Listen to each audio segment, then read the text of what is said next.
Today is Friday, March 19, 2021. Coming up on Roland Unfiltered, broadcasting live from Houston, Texas. Federal authorities have launched a criminal investigation into Baltimore. State's Attorney Marilyn Mosby and her husband, Baltimore City Council President Nick Mosby. Their attorney is blasting this investigation. We will talk with Scott Bolden right here on Roland Martin Unfiltered. In the Derek Chauvin case in Minneapolis, the judge will allow some body camera footage from the police officers to be admitted into the trial. Also, on today's show, my interview with St. Louis activist and rapper Tef Poe.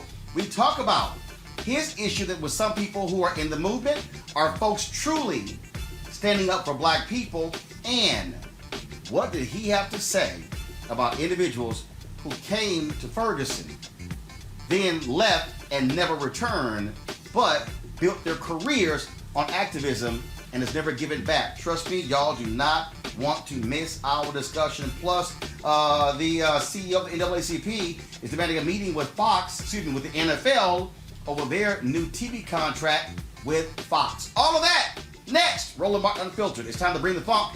Let's go. He's got it. Whatever the biz, he's on it. Whatever it is, he's got the scoop, the fact, the find. And when it breaks, he's right on time and it's rolling. Best believe he's knowing. Putting it down from sports to news to politics. With entertainment just for kicks, he's rolling. It's on go, y'all. It's Roland Martin, yeah.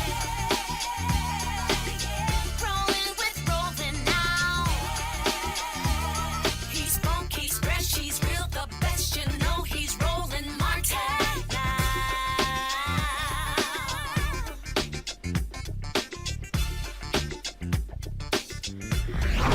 Martin!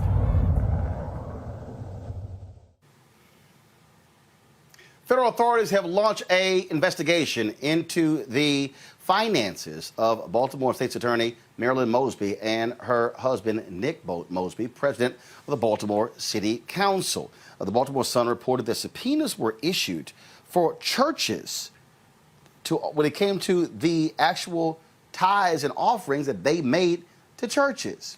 The feds are seeking tax returns, bank and credit card statements, and business records and other financial documents. The Mosbys say they did nothing wrong. Their attorney is Scott Bolden, frequent panelist here on Roland Martin Unfiltered. He joins us right now. Scott, welcome to the show. On the other side, this is interesting. Have you ever heard of a federal investigation to ask churches about the donations of individuals to churches? It's laughable. And in 35 years of practice in law, as a former prosecutor from New York City, who I've defended as well as prosecuted individuals in criminal tax cases, at least at the state level, it's unheard of, if you will. And what it ultimately gets at is that these are two high-profile African-American politicians. They are progressive change makers.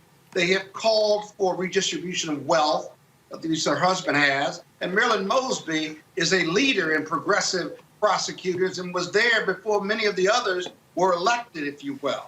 She doesn't prosecute low-level drug possession cases. She has a conviction integrity unit. She certainly looks at over-sentencing. And this is the new progressive prosecution team in Baltimore, but more importantly, spreading all around the country. And so she's been sued by the police before. She certainly stood up and prosecuted cops for Freddie Gray.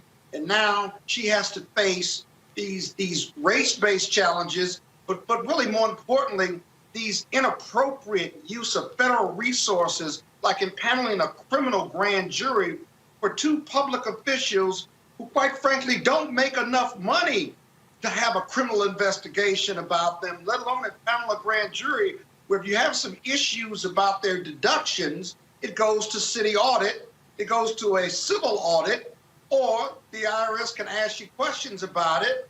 And if they find that they can't match up the donations, whether it's from their campaign finance committees, whether it's from their donations to churches, or whether it's in their personal lifestyles, the IRS will ask, they will audit, and then they either make you pay money, or sometimes you wind up paying them that they're owed money. None of this went through any civil review process. And now they have a criminal federal investigation, criminal tax investigation, if you will, for people who make roughly $200,000 a year, who are public servants and get paid on tax dollars. And it is essentially their only income. They have started some other companies, but these companies are startups. They have not created a slush fund. The companies aren't generating any revenue. And so now they appear to be, if you believe the press report, appear to be going through donations, which were 501c3 write-offs or deductions, and matching them up to see whether a $20 donation or a $100 donation was actually made. Are you kidding me? Are you kidding me? And by the way, this investigation, we believe, was started under the Trump administration. We hope to end it under the Biden administration. The federal agents, according to the Baltimore Sun, they did meet with Nick Mosby last week. And according to this story, where you have, churches saying that they have reached out to them in terms of, I've just never heard again of feds having churches turn over information about donations being made to them. Well, if you believe that information is reliable, if you do electronic tithing, there's certainly a record of that. But Roland, you and I both know if we go to church and they're passing the hat and they pass it again for some special purpose or a number of special purposes, right? If I write a check, you've got a record of that. Otherwise, if I give $20 or $100, I'm not sure I have a record of that. I'm not sure the church has a record of that. But it shows the minutia and the debt that the government investigators and the police unions and all those who are motivated to cause them embarrassment or try to cause them embarrassment will go. They leaked this to the press. We found out about it through the press. They publicly tried to serve Nick Mosby while he was doing his job as chair of the council or chair of the board of estimates. It was embarrassing. And the amount of money at issue, if you made them pay back all of their donation, right, gave them zero credit, the amount of money at issue civilly would be minuscule compared to the federal resources used to investigate this wonderful, young, powerful, black, and political couple. Unbelievable. All right, Scott Bolden, we certainly appreciate it. Thank you so very much, and we'll be following this story to see what happens next. Yeah, we'll be fighting. We're going to fight to the end on this one. Thanks, Roland. All right, thanks a lot. I want to bring in my panel here. Certainly want to get their thoughts and perspective. Candace Kelly, she joins us. Candace, of course, is a legal analyst. And, of course, we've had her on before. Glad to have her here. Also on today's show, Michael Imhotep. He also joins us. Of course, with Michael as well. He, of course, the African History Network show. Rob Richardson, the host, Disruption Now podcast. Glad to have all three of you. Candace, I want to start with you. Again, this is a federal criminal investigation They're asking for all financial documents of Nick Mosby, of Marilyn Mosby. To be honest, Marilyn Mosby has been under constant attack. It's interesting that, of course, I sat down last week with Kim Gardner, of course, the prosecutor in St. Louis, who's been under constant attack by folks there. So is Marilyn Mosby.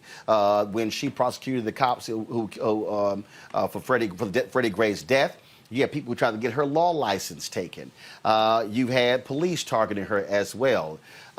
You've had the governor telling the Democrat Attorney General to take over cases because he felt she was not prosecuting them fast enough. Now you have this investigation here. Clearly, the Mosbys have pissed some folks off. They have.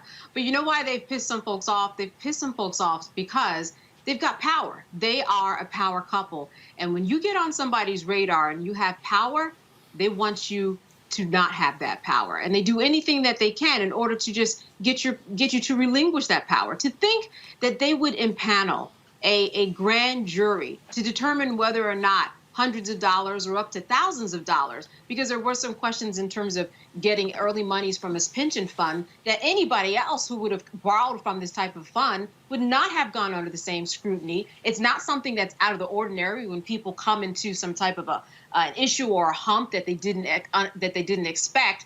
This is nothing more than fishing for a reason to get these people in trouble and make their whole lives crumble beneath their feet. Nothing more.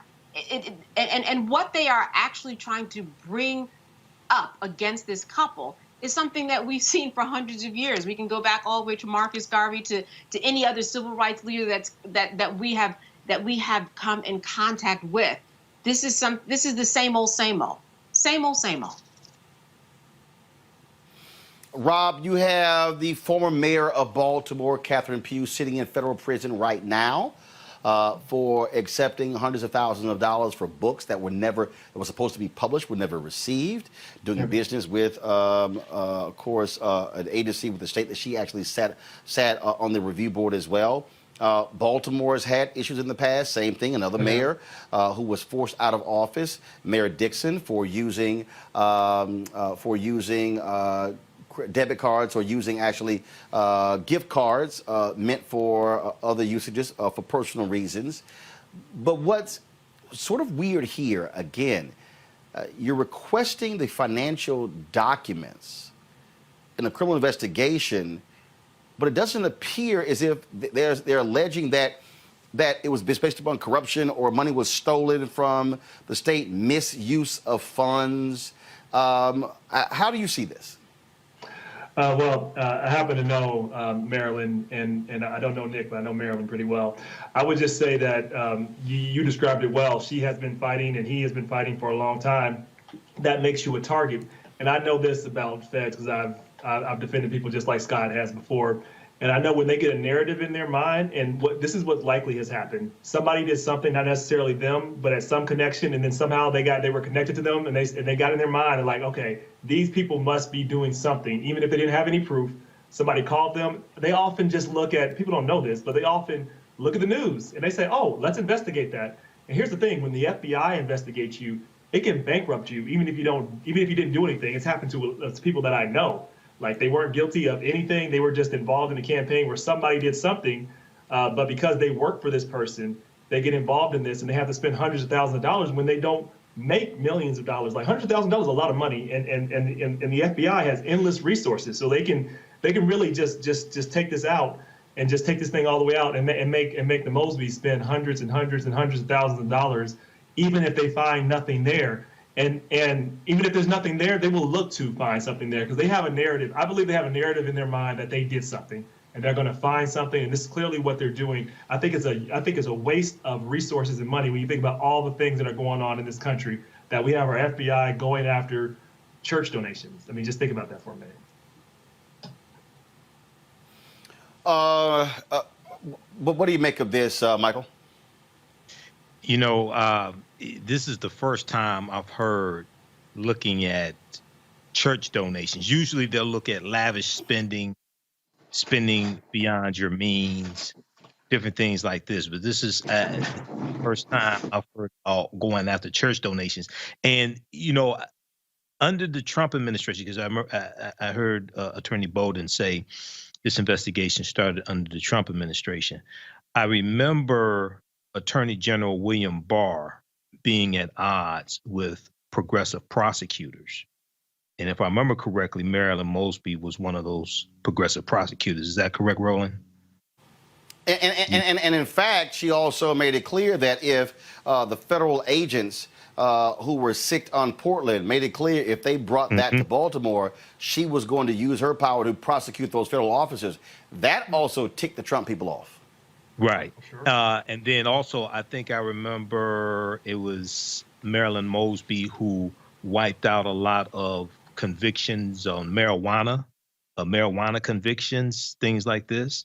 So there have been a number of different progressive things that she and other African-American prosecutors have done that were, and not just African-American prosecutors, but specifically African-American prosecutors have done that were at odds with the Trump Department of Justice. So, something like this could be payback. So hopefully this turns out well for them.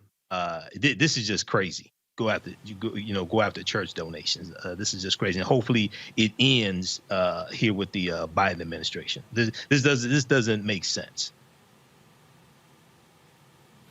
Yesterday, folks, let's go to our next story. Yesterday, I'm sorry, go ahead. No, go ahead. Okay, all right. We'll go to our second story, folks. Yesterday, the NFL announced massive TV contracts they signed with networks such as CBS, ABC, NBC, and Fox, including Amazon Prime Video. But it is the contract they signed with Fox that has stirred the ire of the NAACP. Derek Johnson, CEO of the NAACP, has blasted the NFL, saying they should not be funding the kind of contracts that will result in the kind of news that Fox News covers. Here's a statement that Derek released. I want to read from this statement. For several decades, the Fox Corporation, and more specifically Fox News, has represented the worst traditions of American broadcasting. The media outlet has used its news division to sow bigotry and racism, create dissension, spread misinformation, and promote conspiracy theories that ultimately led to an insurrection against the U.S. Capitol. It is safe to say the views and opinions of Fox News are often squarely positioned against the progression of our democracy and not in the general public's best interest. But here's something that many do not know. Fox actively exploits its Fox Sports licensing deal with the NFL by extracting increasingly high cable subscriber fees to subsidize Fox News programming. This is the same network that has used its hosts and personalities to regularly attack the NFL and its players for promoting racial justice. However, this is just one aspect of its inaccurate, incendiary coverage of racial injustice. Network personalities routinely attack Black Lives Matter and downplay the existence of systemic racism and police brutality. A league where nearly 70% of the players are black and prides itself as America's favorite sports pastime should not be complicit in helping to increase the profits of Fox News. The NFL should immediately rethink its relationship with Fox. Given all that Fox has done to harm its players and the franchise, it's disturbing that this renewal is even on the table. Fox has further fomented racism, undermined the public health response to the pandemic, and attacked the election's legitimacy at a volatile time. The NAACP is requesting a formal meeting with the NFL leadership to discuss the unscrupulous tactics employed by Fox to underwrite hate speech and the un-American attacks on those that stand for racial equity and justice.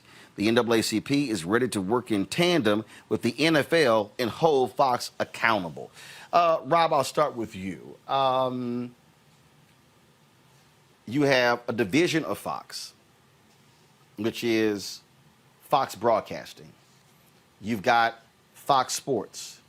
You've got Fox News. Then, of course, Rupert Murdoch also owns the Wall Street Journal, the New York Post, and other outlets as well.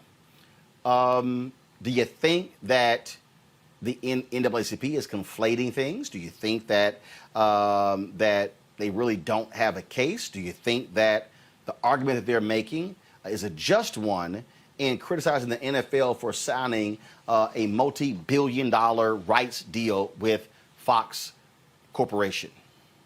Yeah, they certainly have a just cause. Now, whether they can do anything about it legally, I mean, that's another question, but they definitely have a just cause. And this should be a signal for progressives, those who believe in democracy. We have to start attacking this propaganda. It is not news. They have basically a television show with just made up characters. You don't know why people are evil. They're just evil. Well, you know why they're evil a lot of times, because of their race or because of their politics. But they make it out to be these people to be evil, and then they dehumanize these people. And this is what leads to the type of hate and the type of attacks we see with what happened to our Asian brothers and sisters in Atlanta. It's what happened when you see the racial violence kick up all over last year. It's because the words you say matter. They create a climate, and they know what they're doing. You know, racism sells. Fear sells, and they learn that if we can just trigger people's emotion, we can trigger their fear. We can make money this way. So it's not about news. It's not about news for the right wing, specifically for Fox. It's about how do we demonize anybody that makes us feel insecure, that might make some white people feel like they need to react, because that'll make people tune into the news, because news is boring. Look, news is, when it comes down to it, when it comes down to straight up news and people are reporting like, these are the facts, these are what happened,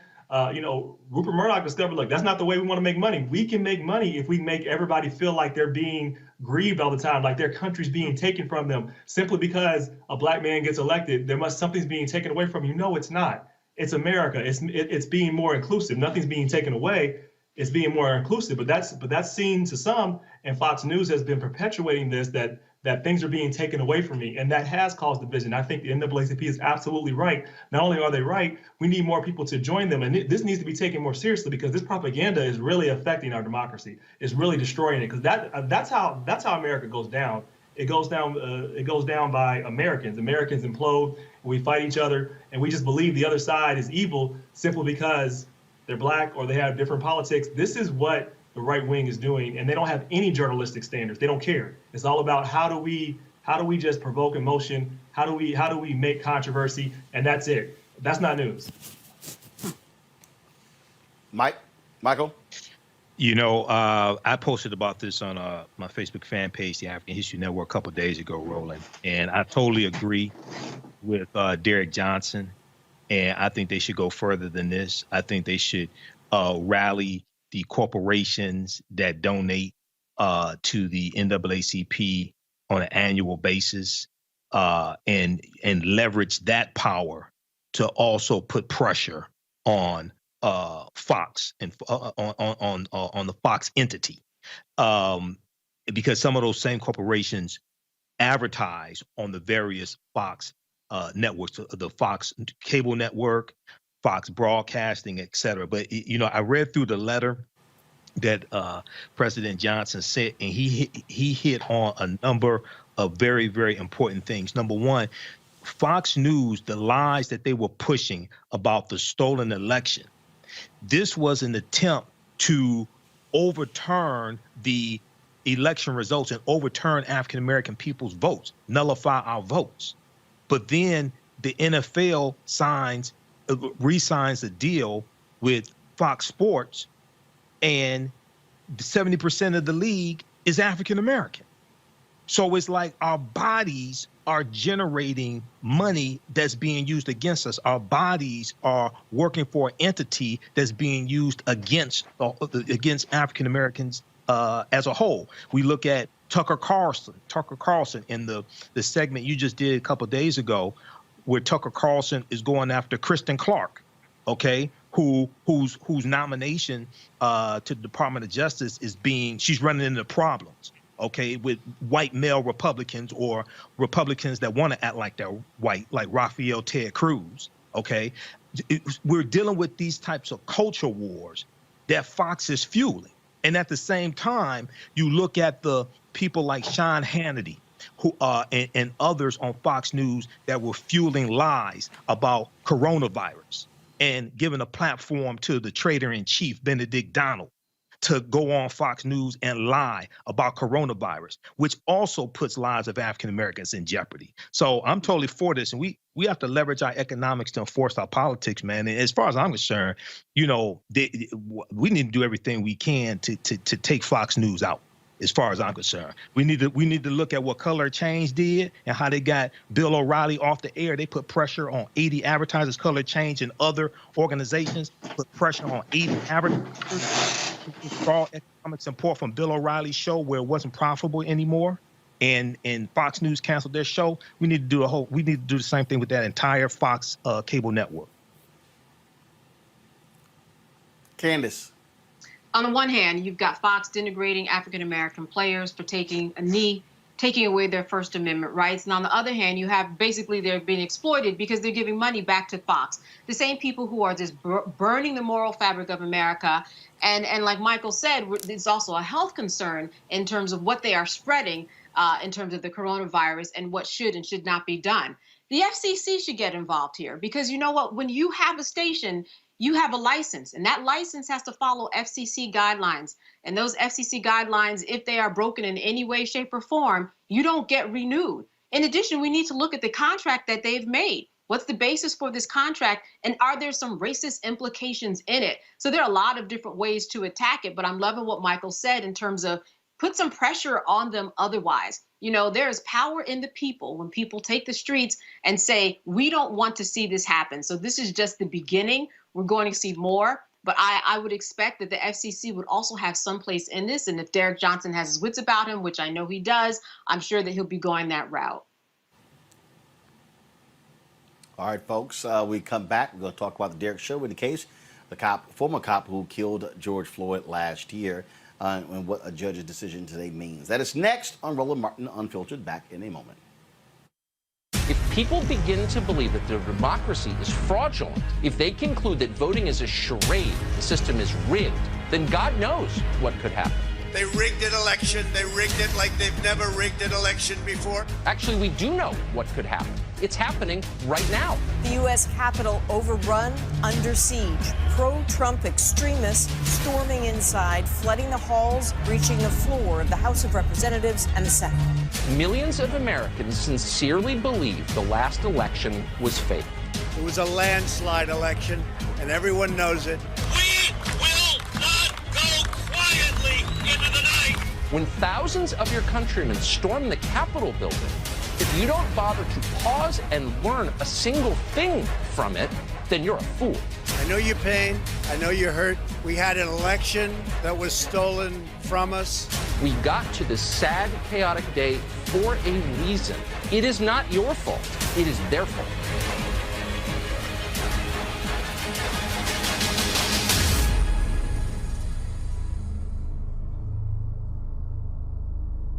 Hi, this is Essence Atkins. Hey, I'm Deion Cole from Blackish. Hey everybody, this is your man Fred Hammond, and you're watching Roland Martin, my man, Unfiltered.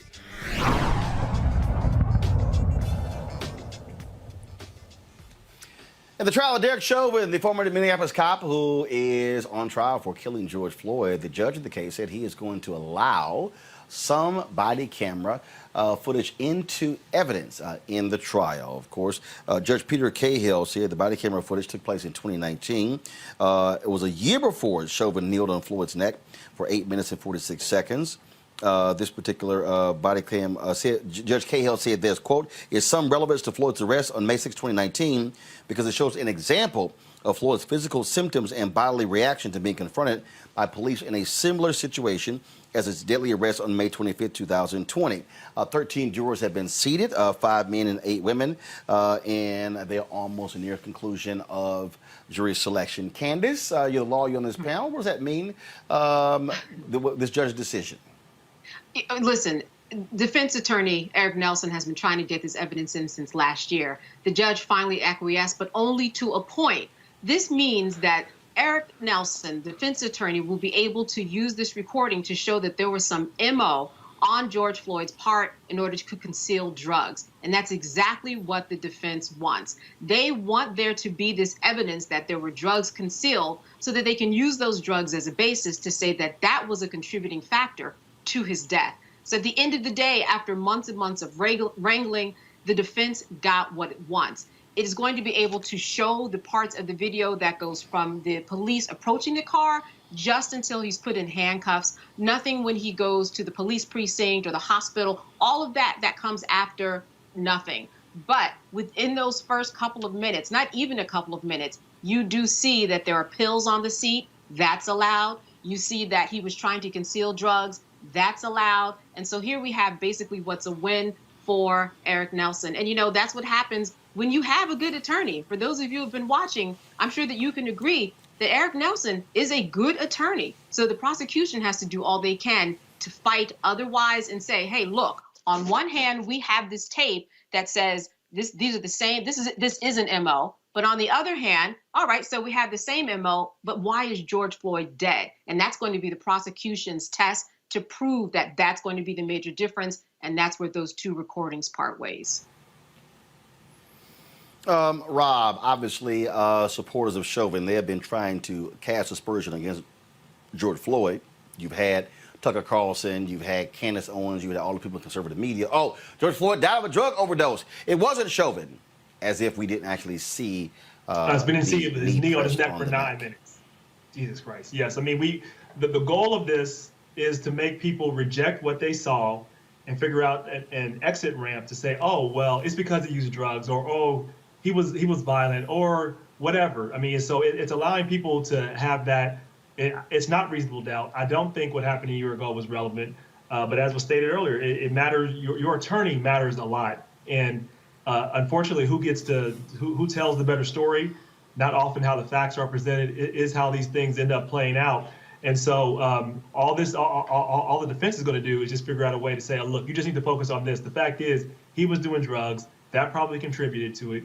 And I guess we should just ignore the fact that he sat on his knee for 9 minutes as he begged for his life.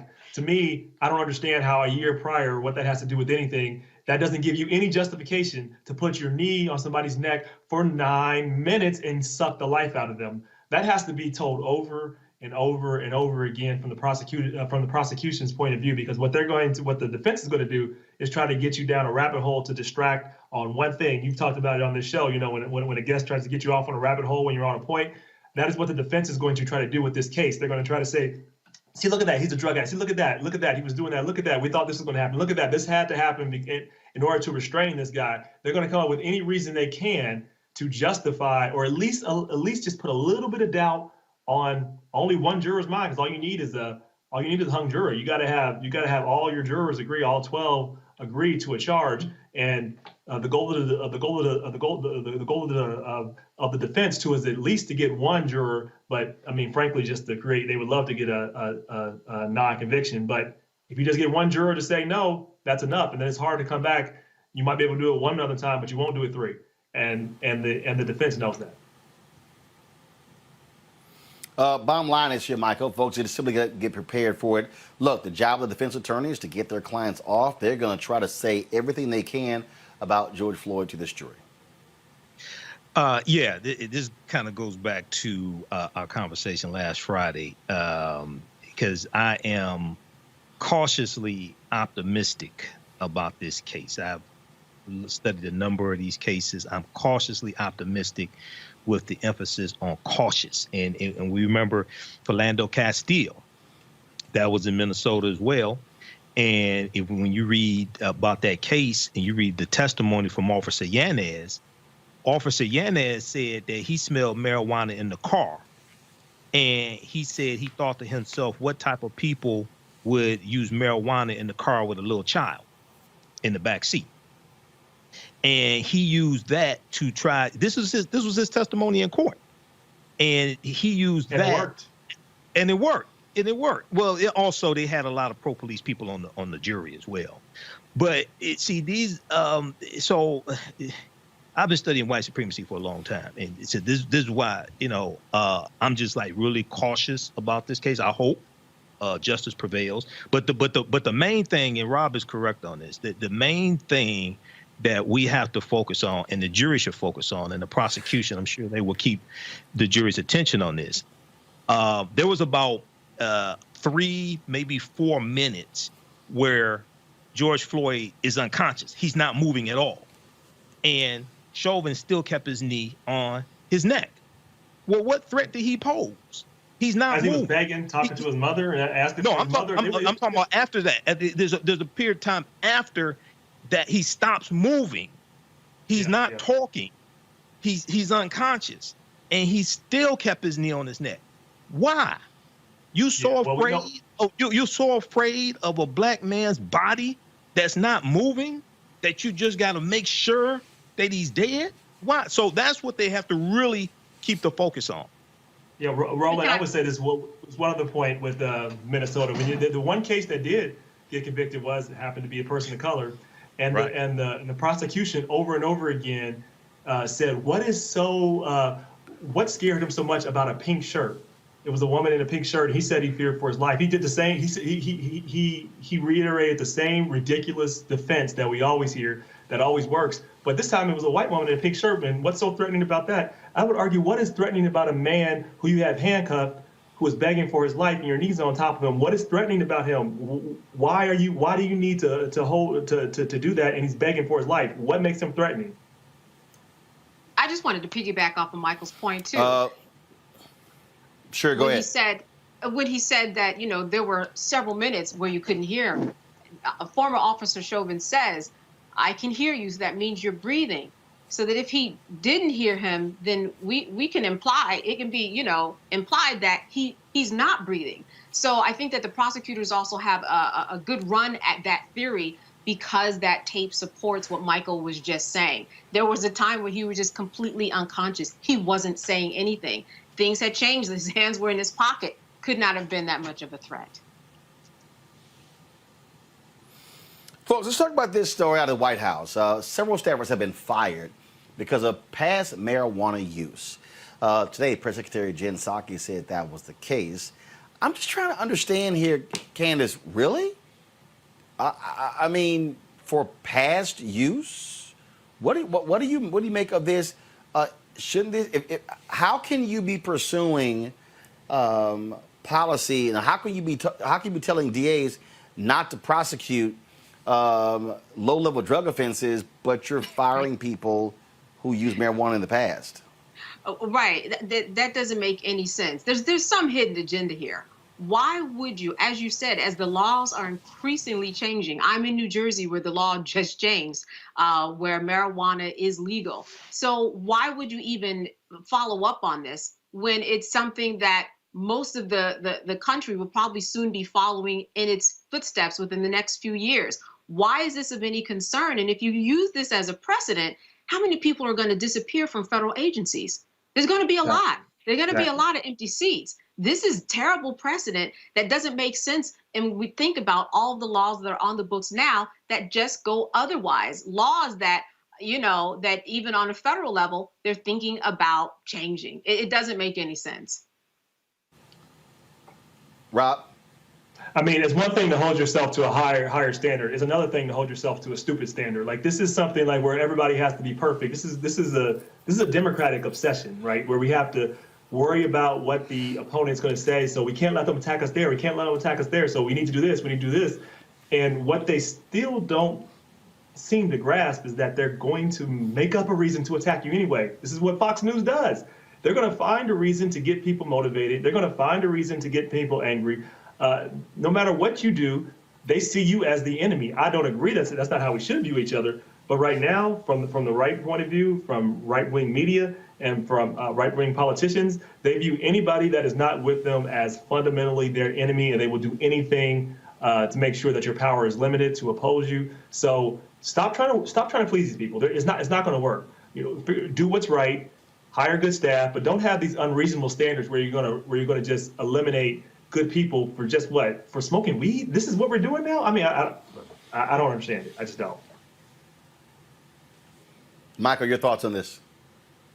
Well, I heard this reporting earlier today, and I'm looking at an article here from NBC News reporting about it as well. Now, they said, Jen Psaki said that they had relaxed some of the previous restrictions or what have you when it came to staffers and previous marijuana users because they wanted them to be able to tell the truth but not be penalized, maybe if they smoked one time when they were in college or what have you.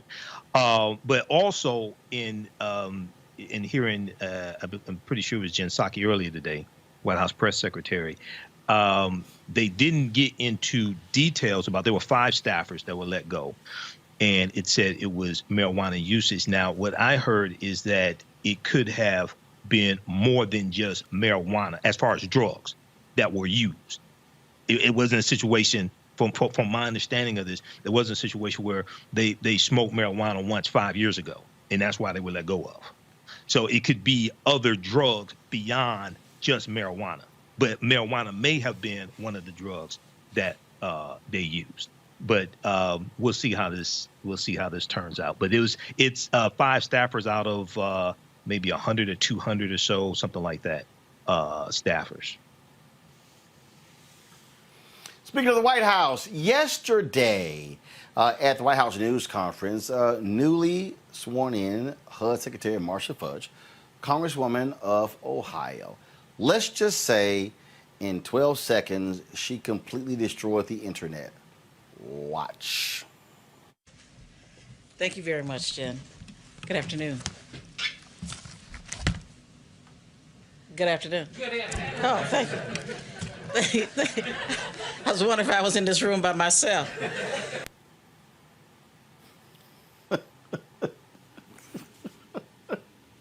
Okay, run that again. Run it again. Thank you very much, Jen. Good afternoon. Good afternoon. Good afternoon. Oh, thank you. I was wondering if I was in this room by myself. I have seen some of the most hilarious tweets. Folks said she went full black auntie. Others said that's how Miss Bernadette is when she's giving the church announcements. Candace, that was, when I say I hollered when I saw that, that was sort of like when you walk into your grandmama's house and she's like, I know his ass gonna speak to everybody. I know you're gonna speak. That was hilarious. Yeah, and it was classic. But you know, it also spoke to this bigger notion of, listen, I'm a black woman in this room. I am not invisible. Do you see me? Which is often the argument that you hear from black women, that sometimes we are just not seen. And to see her actually be standing there and everybody seeing her and not being acknowledged was just real indicative of what it is like to be a black woman in America. But she got their attention, and they won't do that again. Yeah, Rob, that was like, you there from Ohio. And look, I've talked to Congresswoman Fudge a whole lot over the years. That sister don't play. And it was she was like,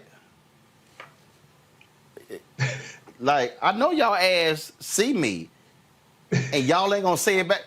Yo, that was crazy. That was amazing. Loved it. I loved it, and I know her. And she's gonna set HUD right, and everyone's gonna know who's in charge, and there will be no mistake about that.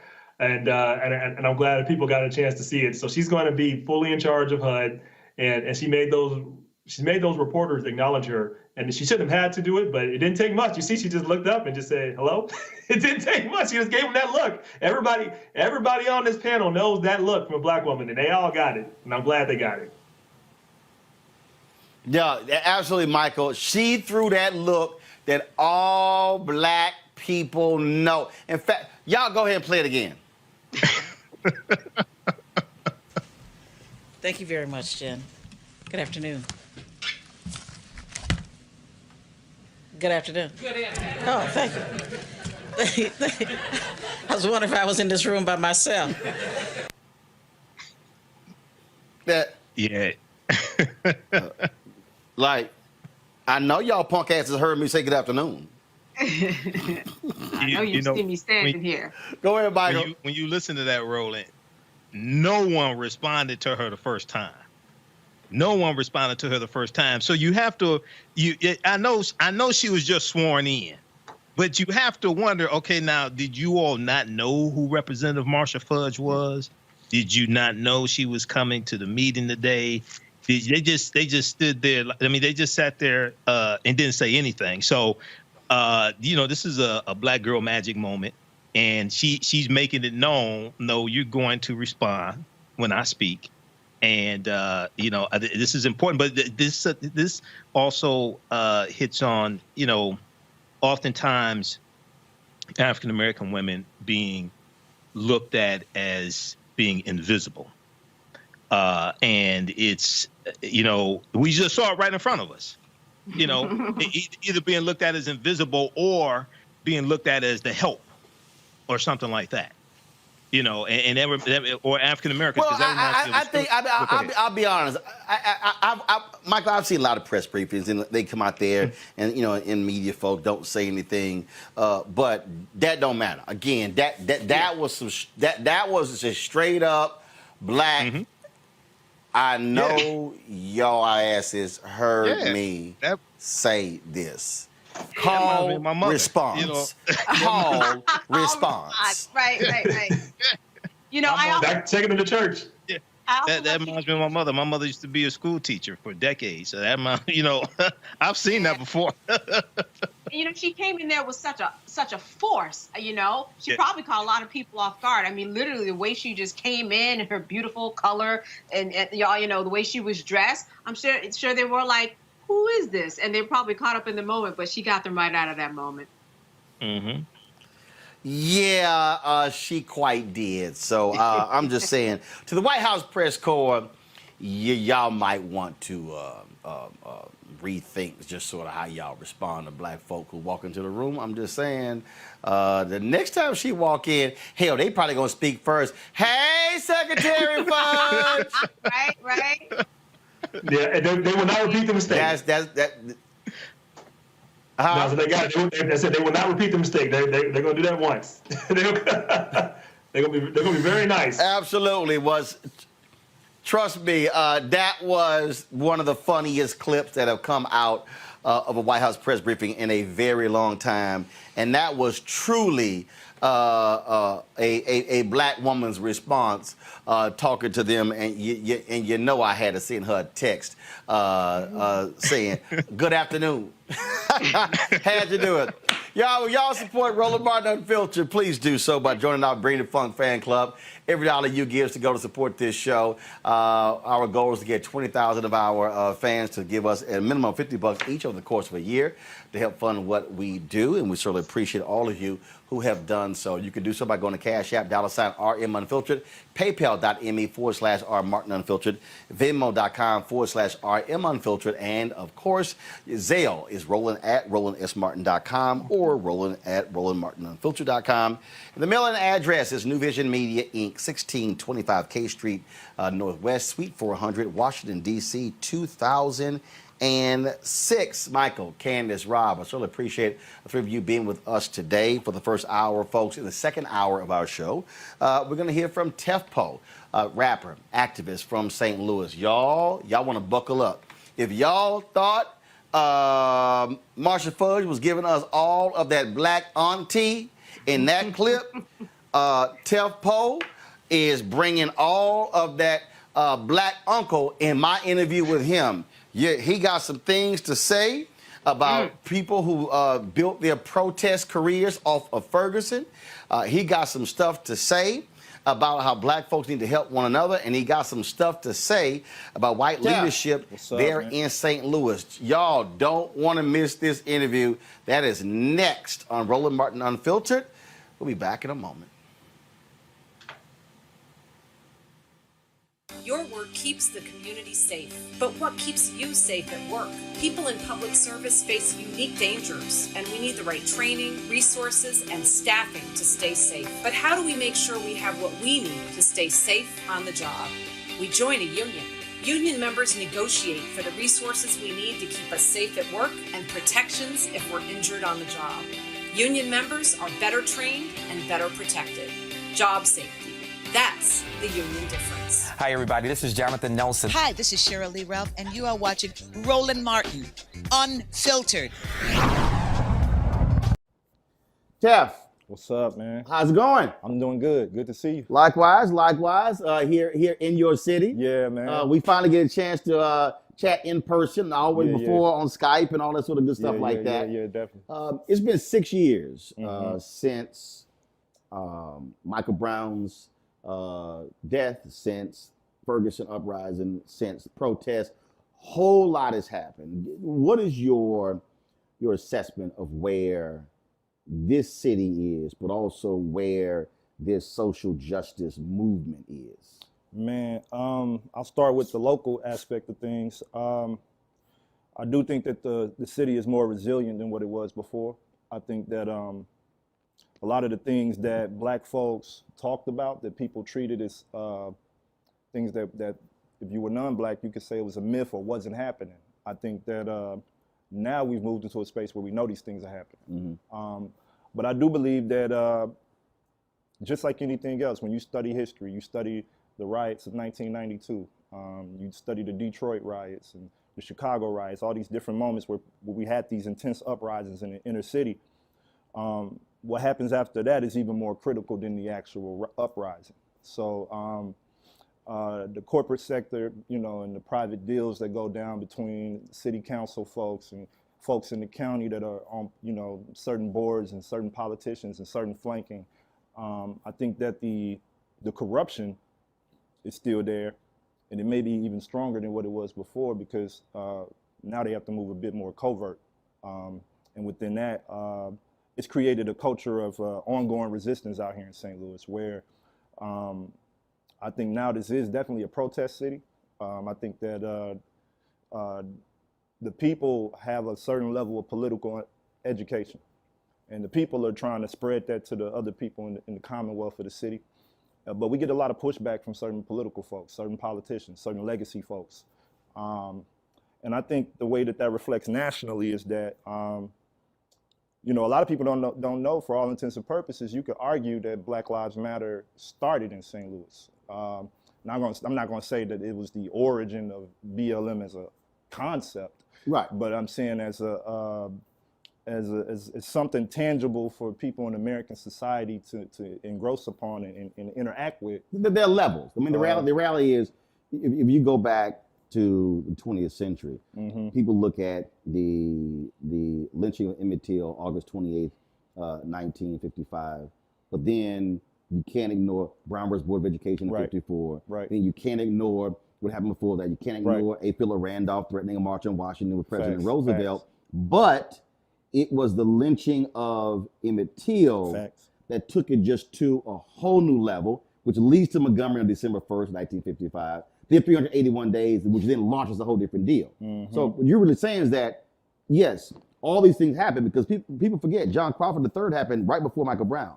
Eric Garner before that, all these other different cases, but that took it to a completely whole different level. It had to. I mean, you had Black folks in the streets actually fighting the police.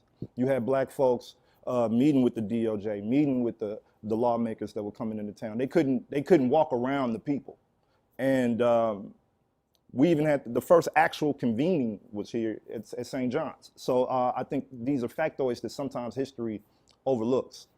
And I think now that we're in a position as a city where there's a lot of, there is some bitterness because we're a flyover town now. Everybody don't pull up like you just pulled up. You know what I'm saying? I don't get that text from a lot of people saying, hey bro, I'm coming to town, what's good with you? I don't get that text.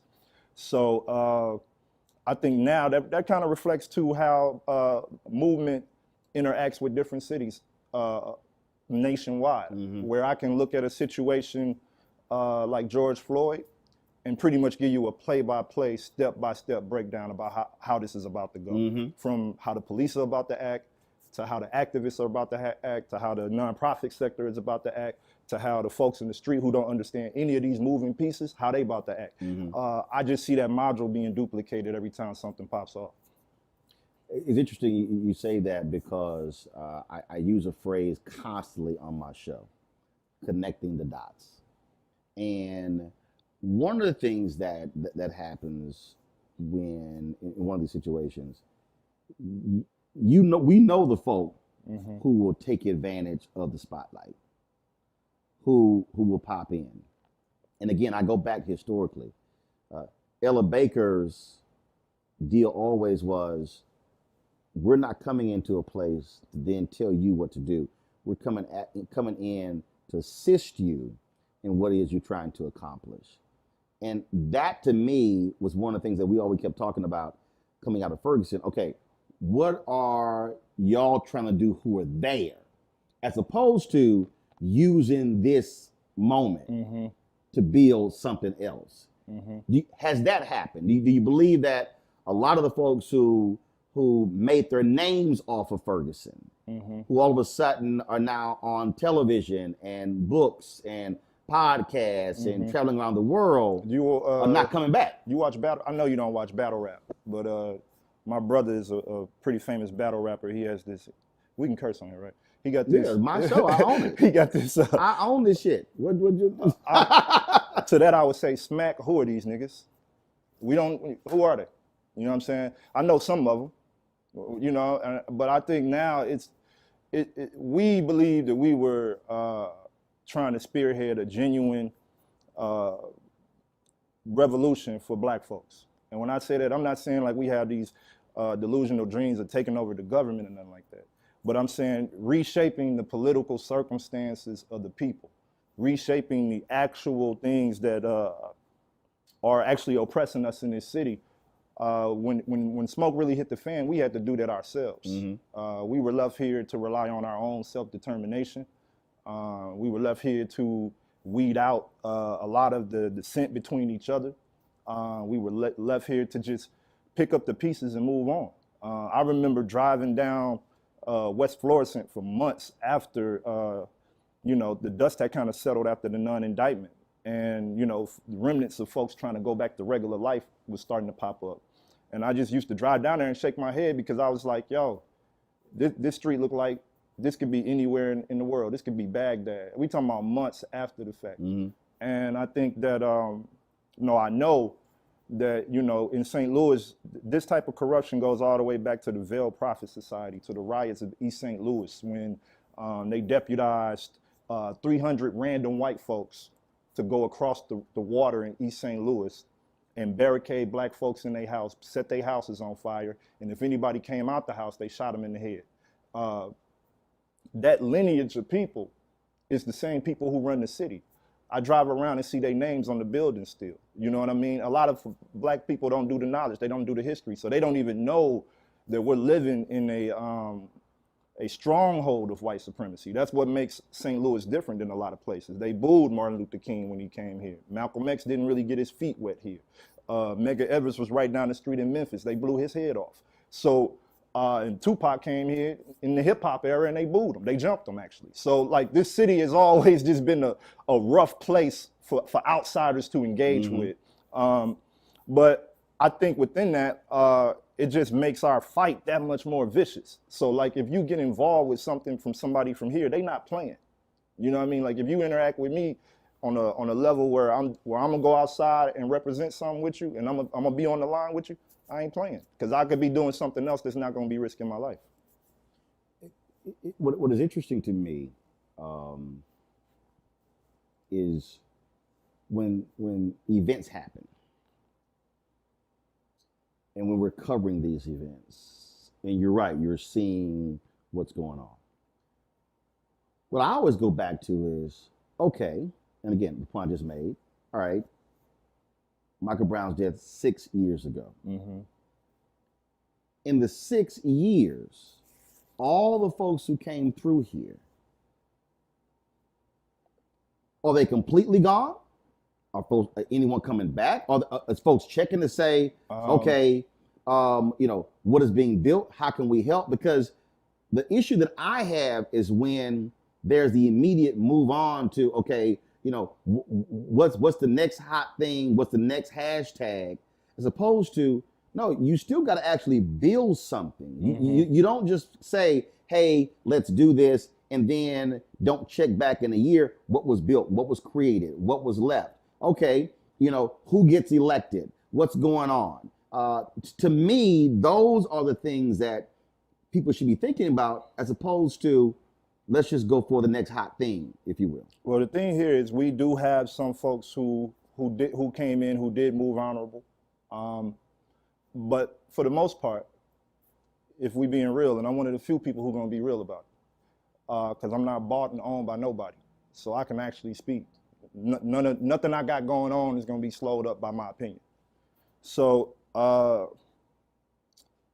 truth is, we had to do what we had to do for us.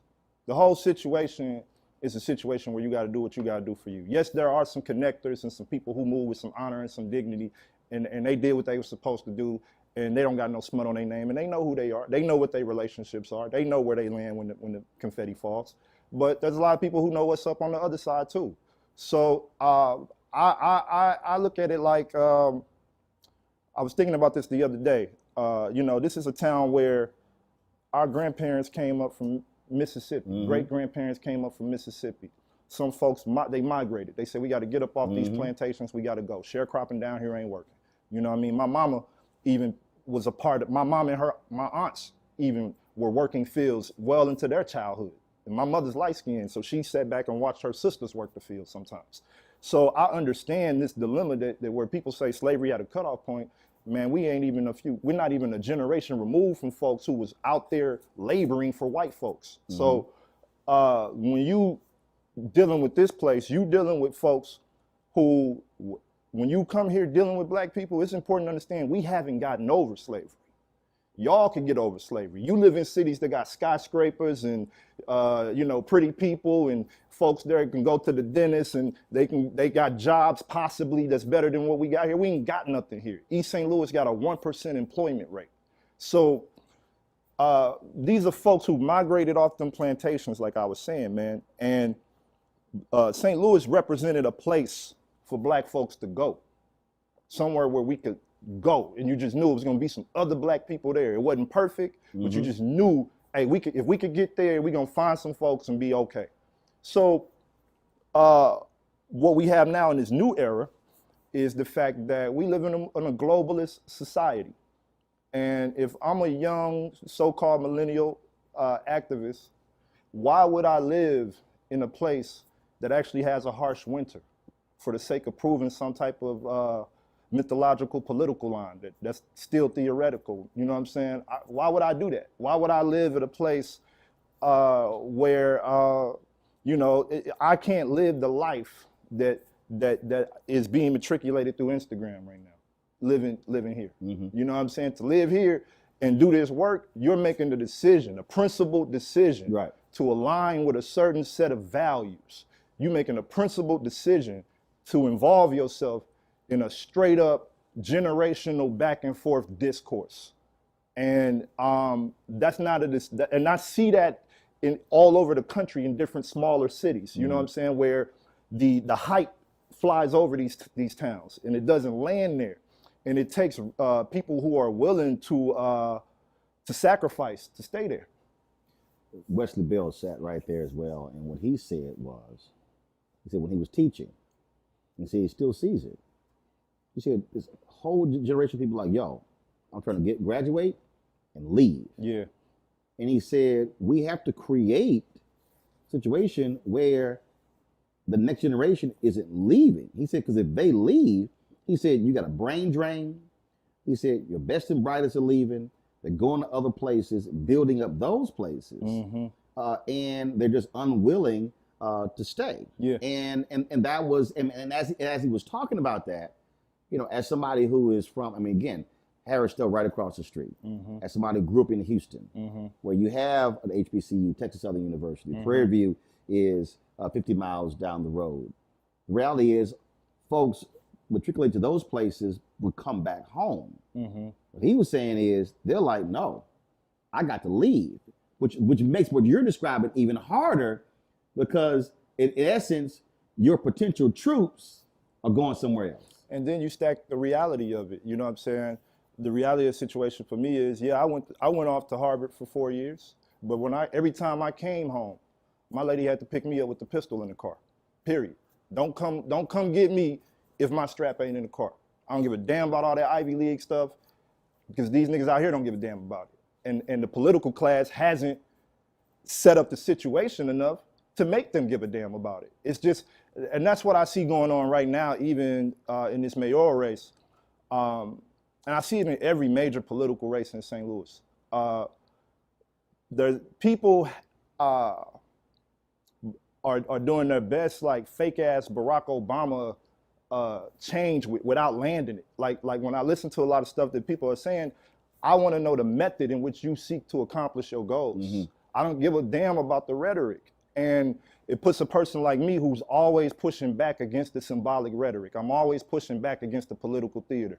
It puts me in a very awkward position sometimes, and it puts the people that mob with me in an awkward position sometimes, because we can't wait for you to tell us what's going on. If you're running for mayor, I need to know who's gonna be in office with you pulling strings. Who's coming along for the ride? Right. Give me the actual agenda. I don't need the stylistic talking points. It is interesting that you say that. So I was sitting here, and I sent this to some friends of mine to get their perspective. And they were like, yo, is Tef okay?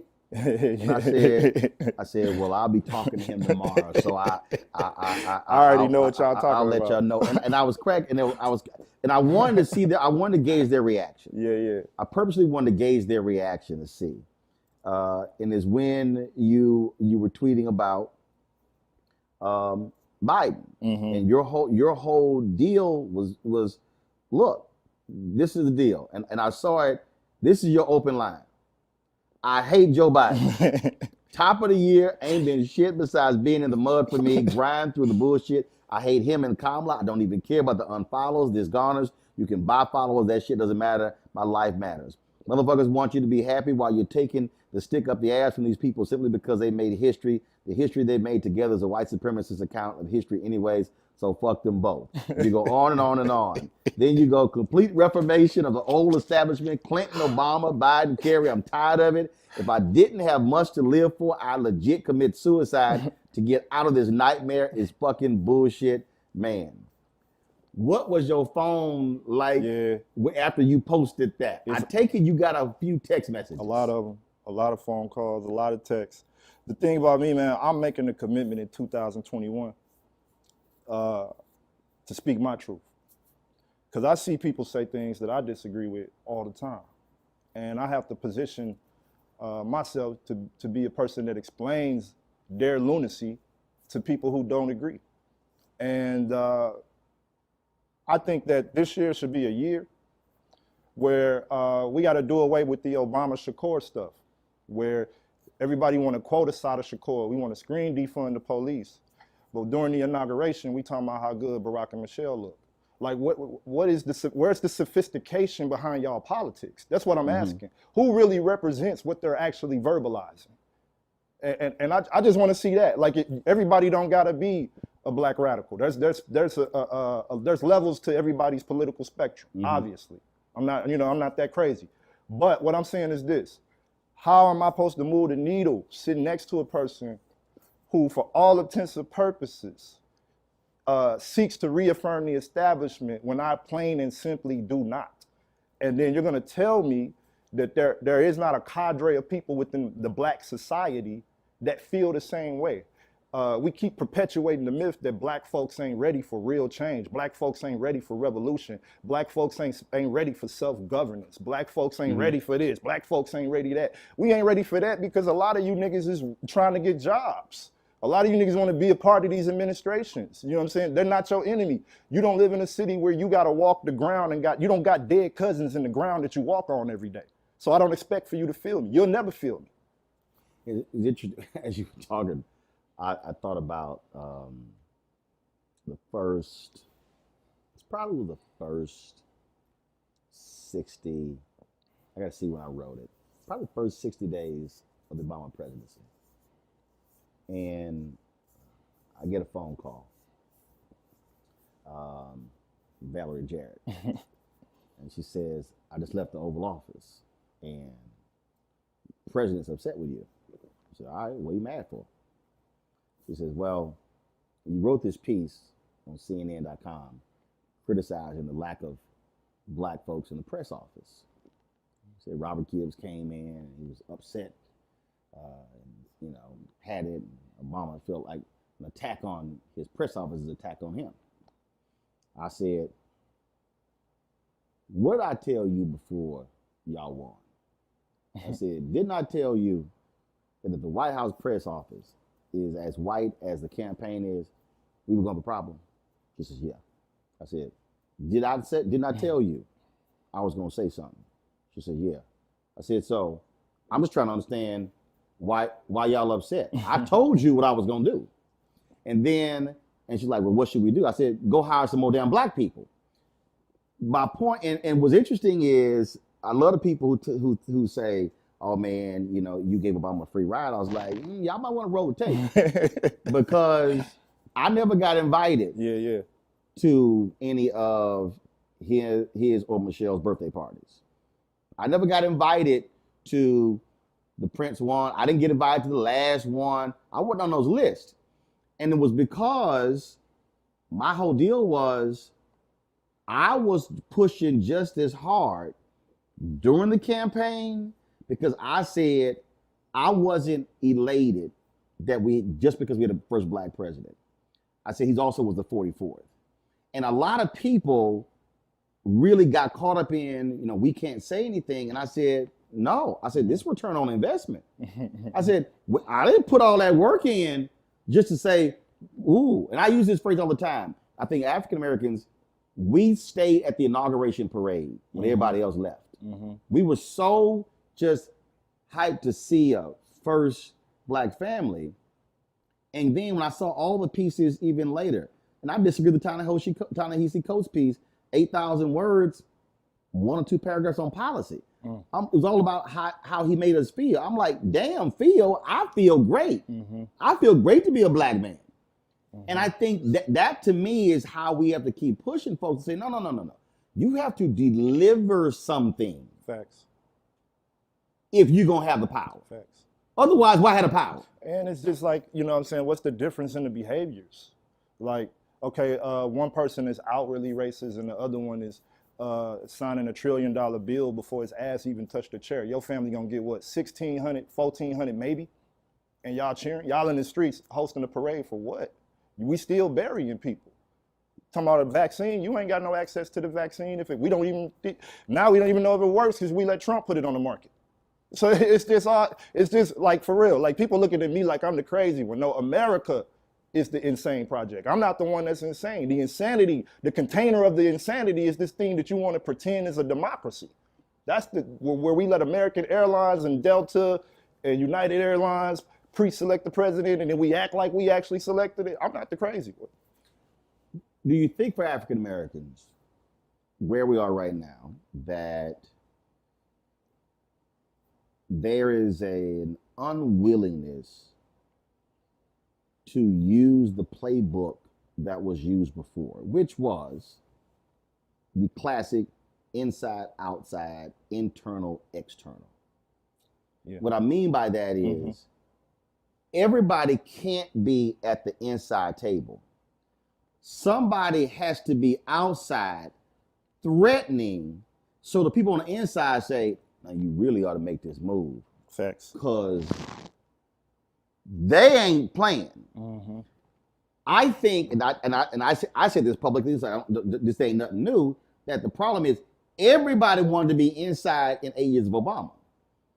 The same thing. People talk about, man, you trying to get a job with Biden Harris. I'm like, I've never wanted to work for any politician. Because I'm outside. I can use my voice the way I want to push. That to me, I think, whether we're talking St. Louis, whether we're talking the state capitol, whether we're talking about the country, is that we have to fully embrace the inside-outside game and understand that if those two forces are not working together, you're not going to maximize whatever it is you're trying to get. The problem is that the inside-outside game is only supremely effective in Black American politics during presidential elections.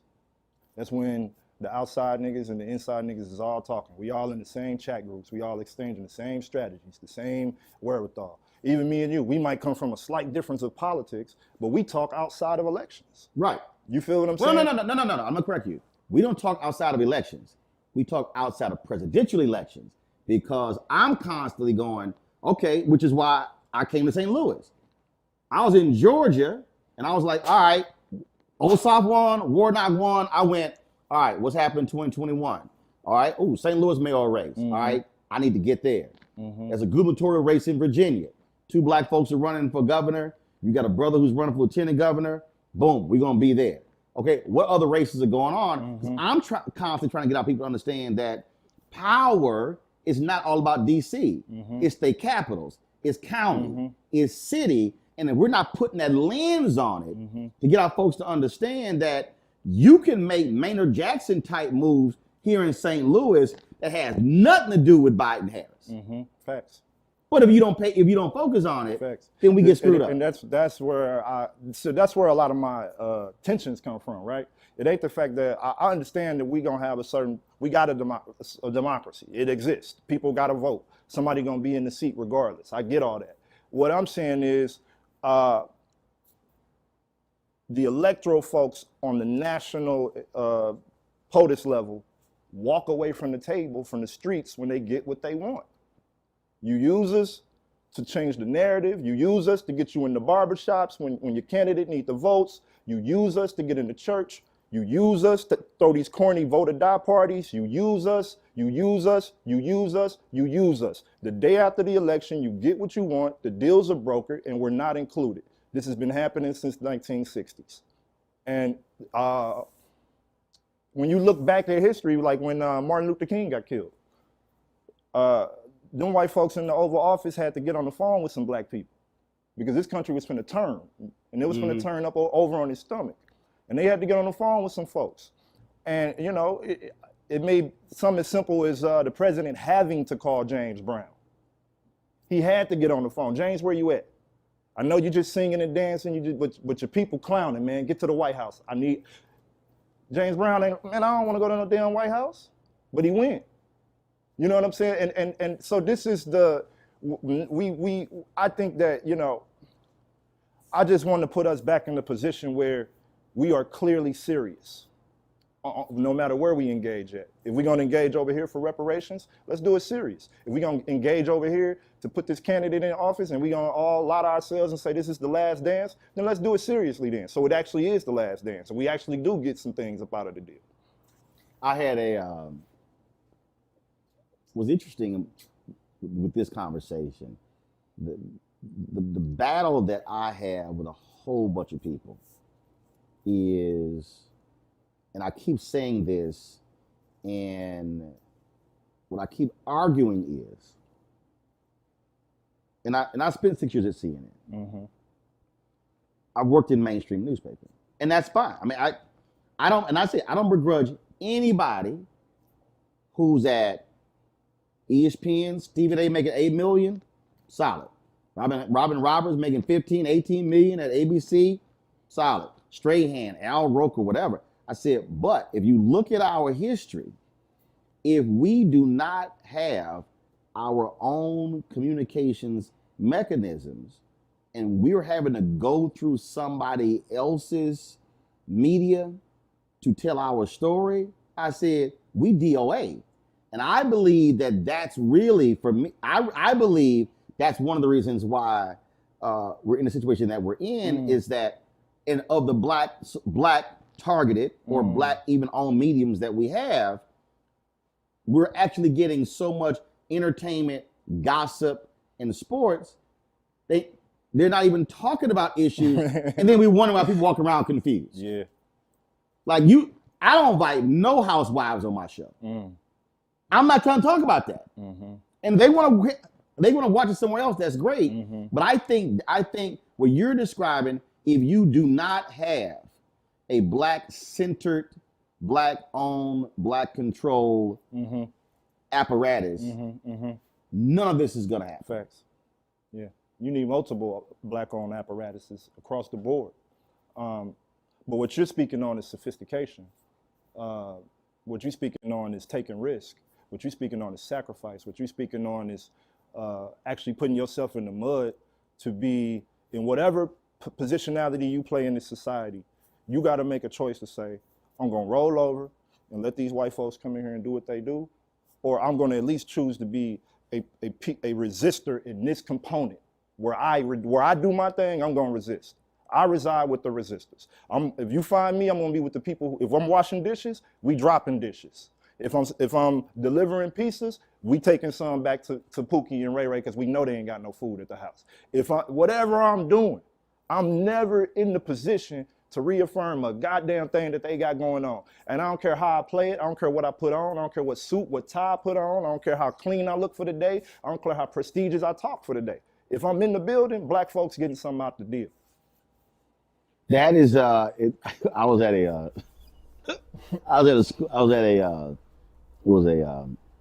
charter school conference, and so they had this meeting.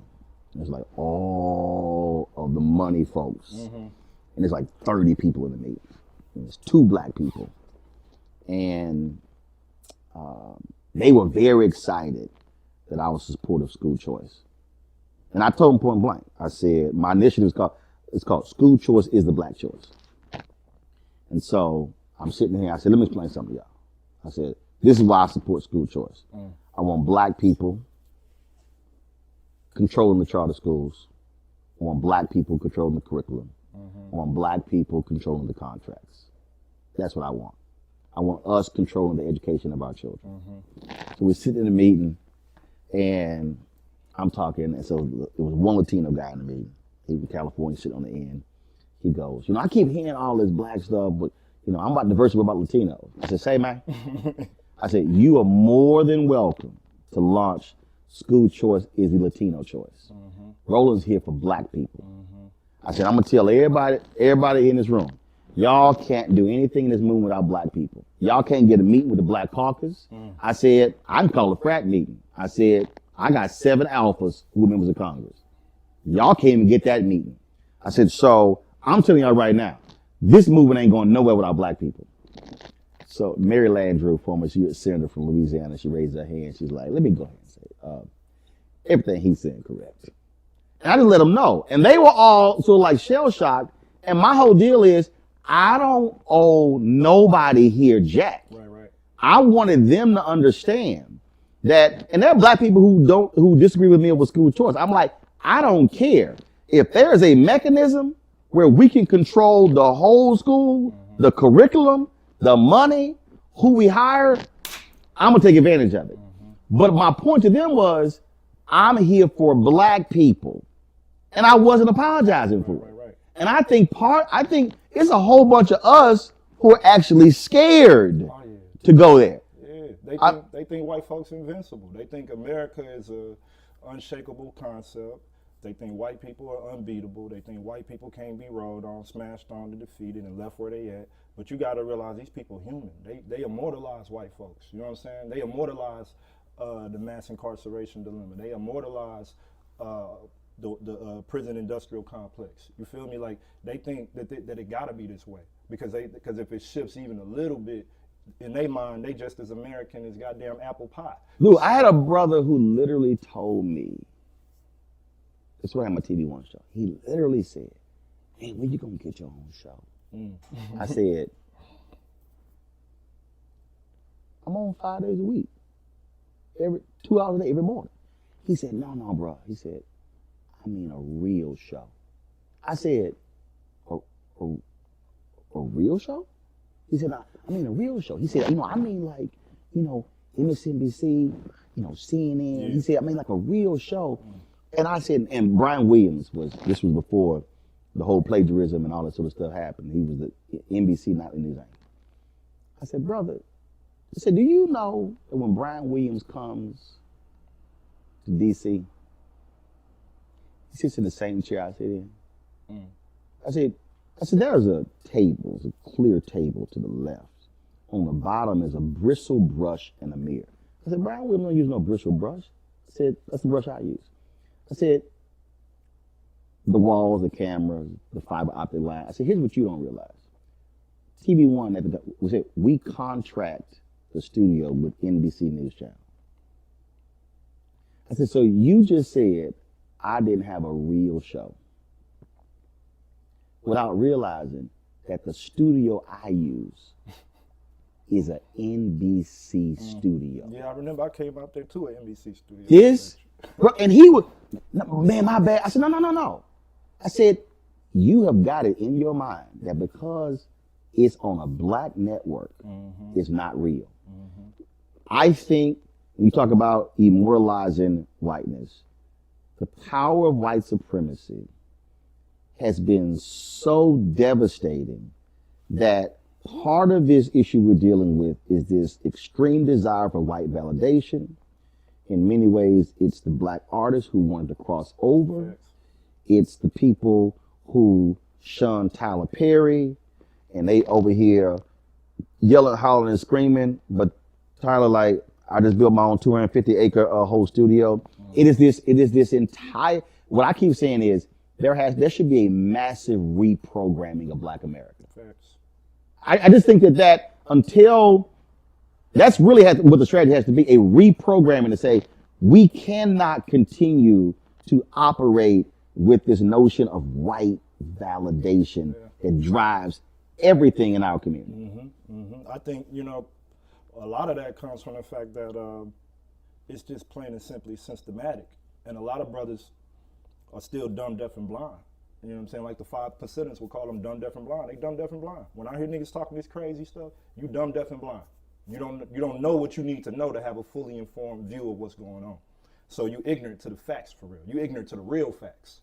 So, and we all have moments like that. So I try not to judge brothers and sisters and whoever when they have some ignorance pertaining to things, because that ignorance sets up an opportunity for education. Right. If you want to embrace that education. Right. Don't shut them down. Just simply say, hey, you know what you saying right now. That shit ain't true. Right. And then hear the facts. Right. So hopefully after we have some real dialogue about it, you move forward and know what's really going on. But man, that's a part of the thing too. A lot of black folks have an issue with the language that we use in black politics. They don't want to be identified as poor.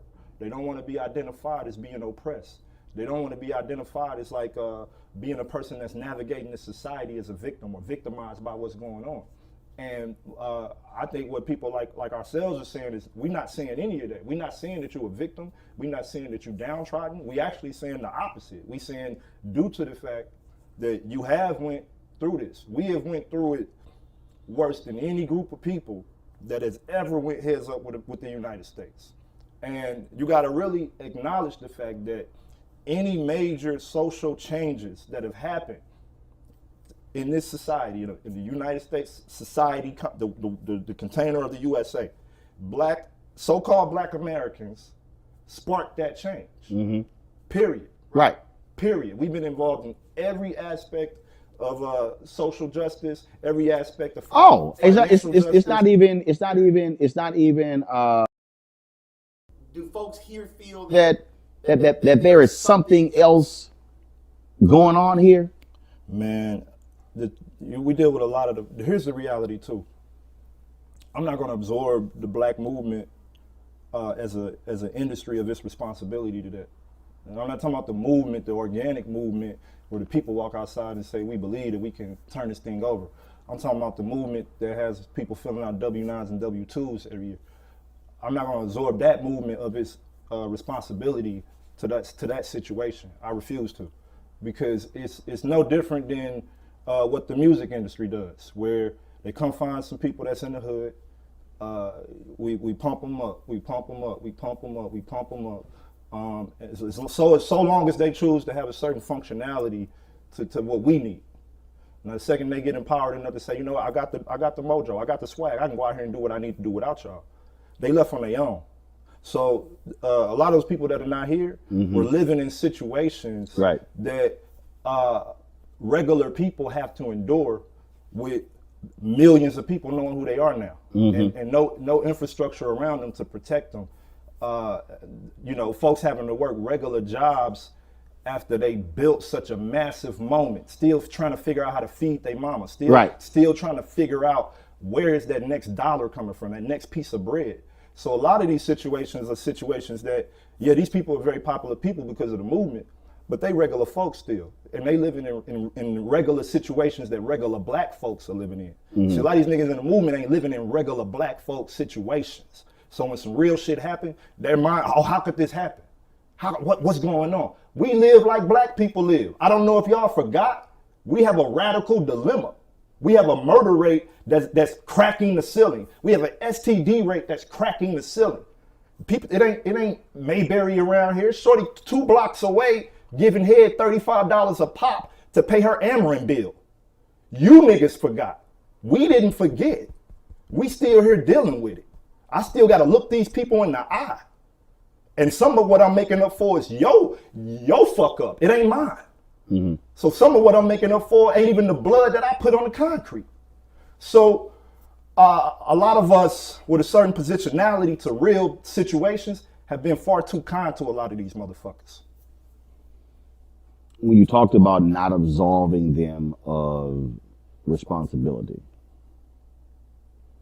we've seen that in other cities where black activists have committed suicide. Brothers in Columbus, there was another sister I had a mom on, and she was in North Carolina, came up missing. They discovered she actually took her own life. I also think if folks don't realize the level and the intensity, the pressure that comes with being an activist. That, you know, it's just like we quote King and people talk about, you know, this speech, that speech, not realizing he suffered massive depression. Mm-hmm. That march, True. That march in Memphis, Man, where the cat's in the back. The Memphis march took King out emotionally. They grabbed him, took him to a hotel, put him he is in the bed, under the covers, fully closed, and sunk into an immediate depression over what happened. Yeah. I was reading Nick Cotz's book on LBJ and King. LBJ suffered massive depression. So I'm reading this book, and I'm going, wait a minute. You got 2 titans, President Lyndon Baines Johnson, Reverend Dr. Martin Luther King Jr., these 2 major figures who both were suffering massive depression.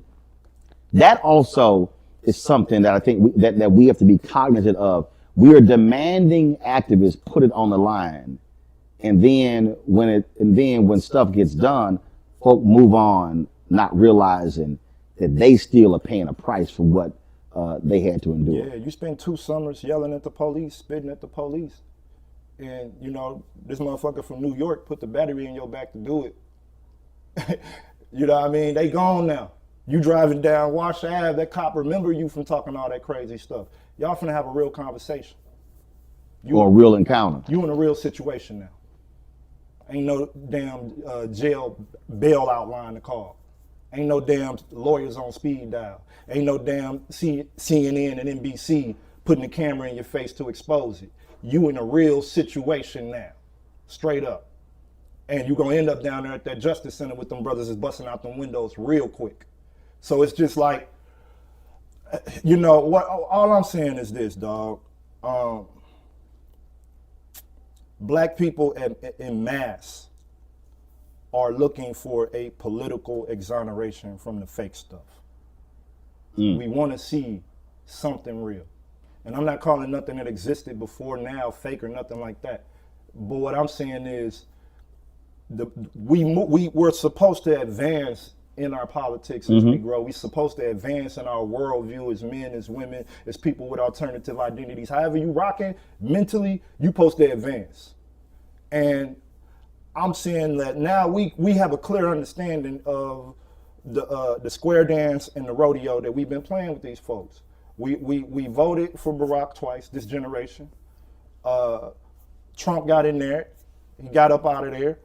You got your new moderate, almost Republican Democratic president. You got your first black woman, sorta, vice president. Now, okay, so cool. You did that. But there's still politics being delegated in these communities. There's still political issues in these communities. Valentine's Day. A whole entire car came crashing into my living room. I'm chilling in my living room, a car come crashing into my living room.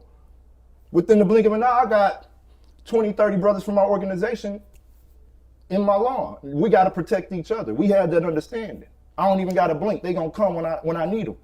I can't say that for the rest of these spaces. You feel what I'm saying? I can't say that. And I'm hurt by the fact that I can't say it if I'm being real with you.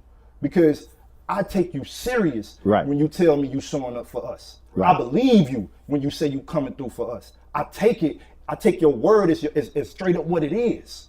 And I ain't never gave my word to none of these people and broke it.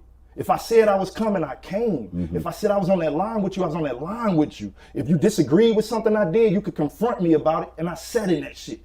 You know what I'm saying? And so now we at a position now where I can't coddle motherfuckers just because they don't know what the real life is like. That's not my problem. My problem is the 12-year-old kids walking around my neighborhood that's gonna break into somebody's house and get their head blown off because there's guns all over this place. And he need an opportunity. He needs some mentorship. They need something, resources. And I just don't have time. The war machine, the death machine is moving at such a rapid pace. I don't have no more time to play with people. As you were saying that, I immediately thought back to when Ferguson jumped off. And there were people, I was at the Jeffrey Osborne Golf Classic, and there were people who were there. They were like, why in the hell are you not on the ground? What they didn't realize, and I said it, and they thought, what they didn't realize is we had no infrastructure to broadcast remotely at TV1. They didn't have it. And I was saying that. And I was trying to explain to people, I'm like, y'all, they don't have it. And I can't believe that other people are. I'm like, other people might have it. I'm trying to tell y'all, we don't have it. And we went through that, and I pressed them, I pushed them, I was like, yo, we got to be able to have this sort of stuff. So when I launched this platform, we have it. We can go live. We can go here. We have the technology. We're using it. That to me, as you were talking about, will you show up? I'm actually expanding that even more so. I think what you are saying, what other people are saying is to Black organizations, to individual Black leaders, to Black media, to Black athletes, to the whole Black infrastructure is, are you going to show up, or are you going to show up and only show out and then leave? And I think where we are, and I've been on this kick about organizational infrastructure, is that we have massive infrastructure. We've got organization. We've got all this stuff. We ready. We got resources. On paper, we ready, dog. But they are not fully understanding the power. One of my brothers just, and when I say the power, one of my brothers just, the lodge in DC, they said, we're gonna make you an ambassador for the Masons. I said, okay. I said, now, all right, what are we gonna do now? Like, what do you mean? I said, Prince Hall of Masons. I said, how are we leveraging our national, international power? How are we moving on people? I'm telling the alphas, I said, if you live in a city and black and gold, brothers in black and gold show up and nobody knows why y'all all dressed alike, I said, that's on us. I said, we should be moving on school board meetings, moving on city council meetings, moving on county commissioner meetings, moving on state capitals, moving on Congress. I said, pink and green, red and white. I said, we should have, we should have armies saying, okay, alphas, y'all got the school board meeting in January. Capos, y'all got the county commissioner meeting in January. AKs, y'all got this. Then we gonna rotate the next month. I said, we got all this infrastructure that's not, as far as I'm concerned, not being properly moved. You could say that about every aspect of black organization. But the real is, we need to be in organizations. You know what I'm saying? It's people that are. Stokely Carmichael said that. It's hard for me to take you serious if you're not a member of no form of an organization. Stokely said, you cannot find a single African American who's done things for black people that was not part of an organization. So this single entity who is a leader, I ain't never seen how that works. No, you got to be in an organization, bro. And if you're not in one because you don't trust organizations, cool. Take the 4 or 5 people that you spitball this stuff with all the time and brain dump with this stuff with and formulate an organization. I'm a part of this thing called Black Men Build. We call it BMB for short. Prior to that, I was a part of Hands Up United. Prior to that, I was a part of some other organizations. My rap crew, we function like an organization. We treat each other like we're in an organized formation. I just believe in the power of organization. And in the United States, you see the power of organization every day. A corporation, that's an organization. Right. A record label, that's an organization. That restaurant that won't hire you, they're organized. You the one that's not organized. That's why you can't get nothing up out of them. So I don't trust people that flee from organization. And I don't trust people who, in my new space where I exist, I don't trust folks who say that we're in a leaderless movement as they talking point. Because we ain't in no damn leaderless movement. And see, I understand where people are coming from with that, because my thing is, you gotta be careful, man, because at some point your theory becomes an all-out lie. If you're not careful, your theory becomes a lie. And we're not in a leaderless movement currently. That's just a lie. But the other thing is this here. Okay, that sound cute. But the reality is, somebody got to make the call, though. We're not, man. It's so like if I'm sitting here, so it's 7 of us in here.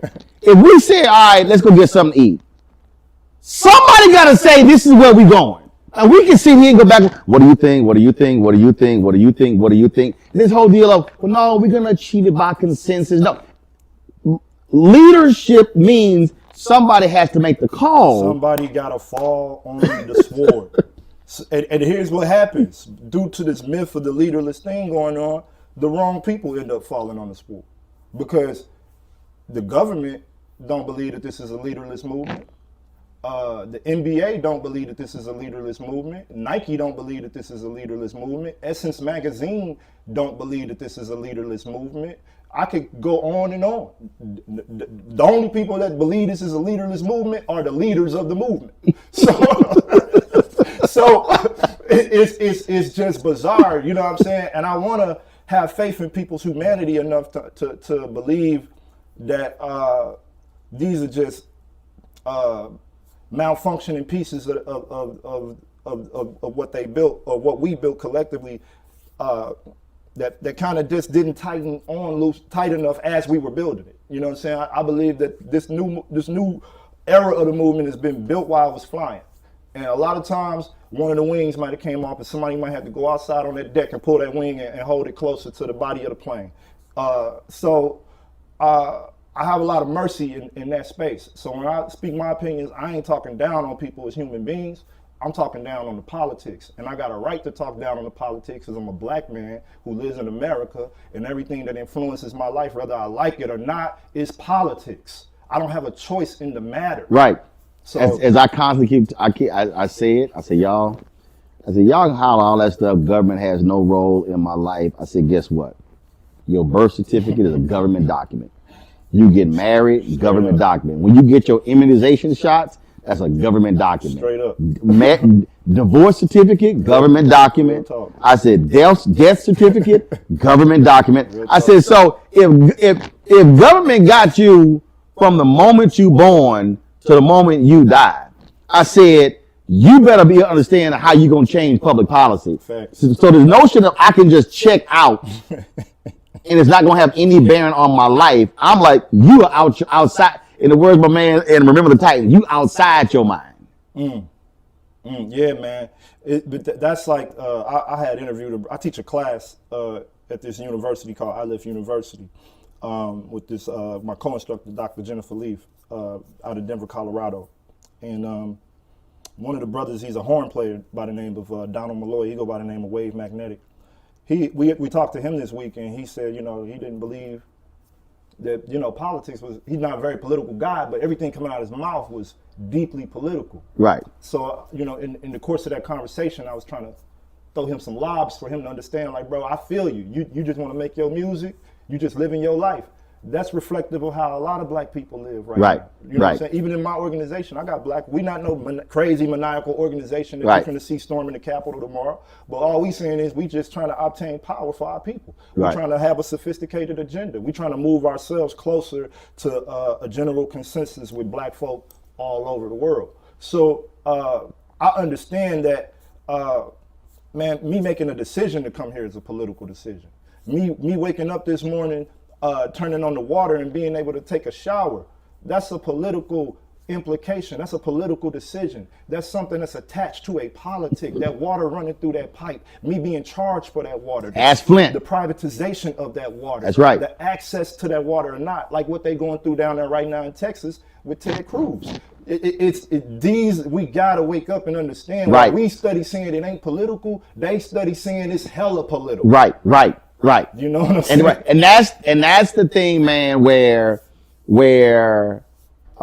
even like I got folks who we've been going at it because they're like, man, I don't get why you ain't going hard for reparations. I said, let me be clear. I said, you need 218 in the House, you need 60 in the Senate. I said, show me the pathway. Just show it to me. I said, you got Joe Manchin saying, under no circumstance I'm going to get rid of the filibuster. I said, there's a 50-50 tie. I said, if him and Sienema don't fold on the filibuster, there's no George Floyd Justice Act. There's no John Lewis Voting Act. So all these voter suppression laws being passed by Republicans don't get passed.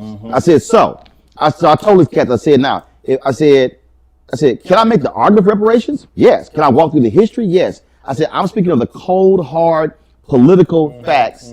Do you have 218 and 60 in the president who's going to sign it? I said, now, where am I about to spend my time? I said, I'm 52. I got more years behind me than in front of me. I said, I'm going for the money that sits there right now. I said, there's $1 billion being spent every year on media advertising with the federal government. Black people were getting 1%. I said, I want 15, at least 15. I said, that's taking us from 10 million a year to 110 million a year to 150 million a year. I want the Pentagon contracts. I want the commerce contracts. I said, I want HHS. I want USDA. I said, now, I'm not telling you how to spend your time. What I am telling you is, I'm going to go after the money that's right there today while you trying to get the 218.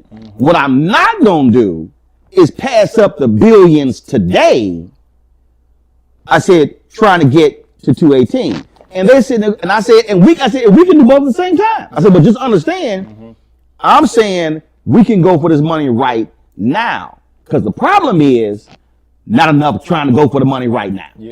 Or even know what the hell I'm even talking about. So that's why when I keep having these cats on the show, I'm like, yo, I'm trying to show you here is the money right now that we ain't getting. Right. I feel you on that. And the reality of it too, man, is that capitalism is a complicated beast, and it's been whooping our ass since we showed up.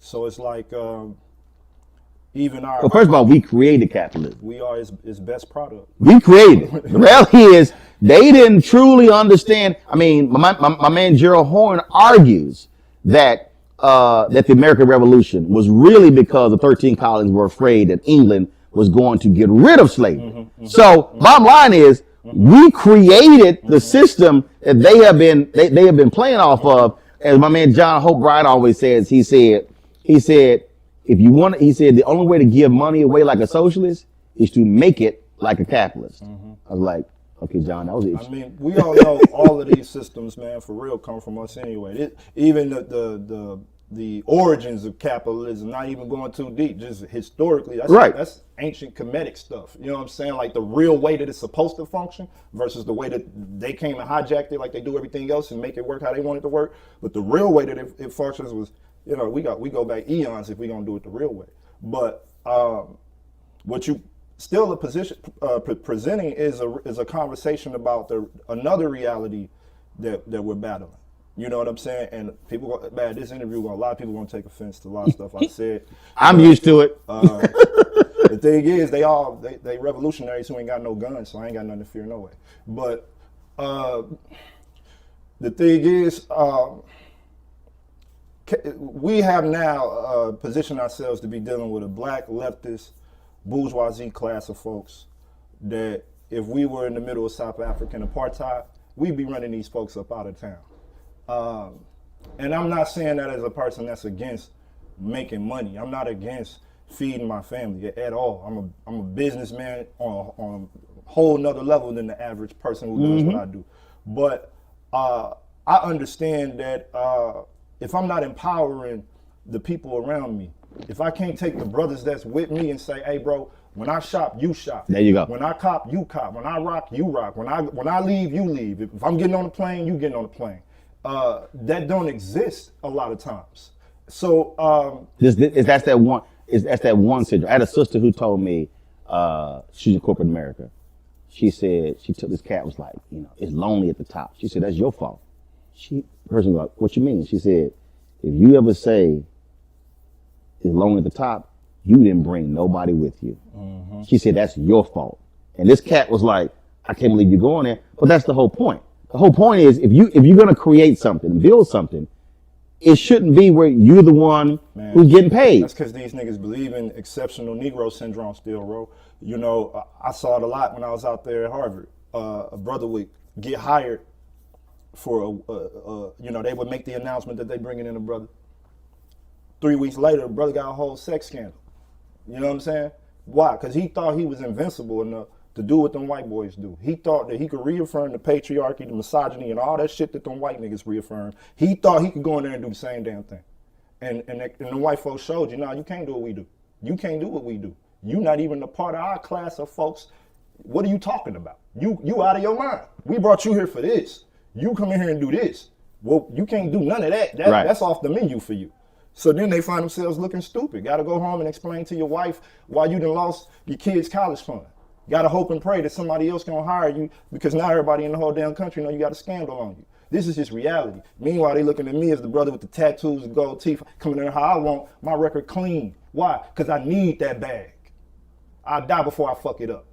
You understand what I'm saying? That bag go back to mama. That bag go back to my homies. That bag go back to the rent. That bag go over here. I'm not. Why would I come in here and do this? Right. Why? But I understand they don't come from poverty.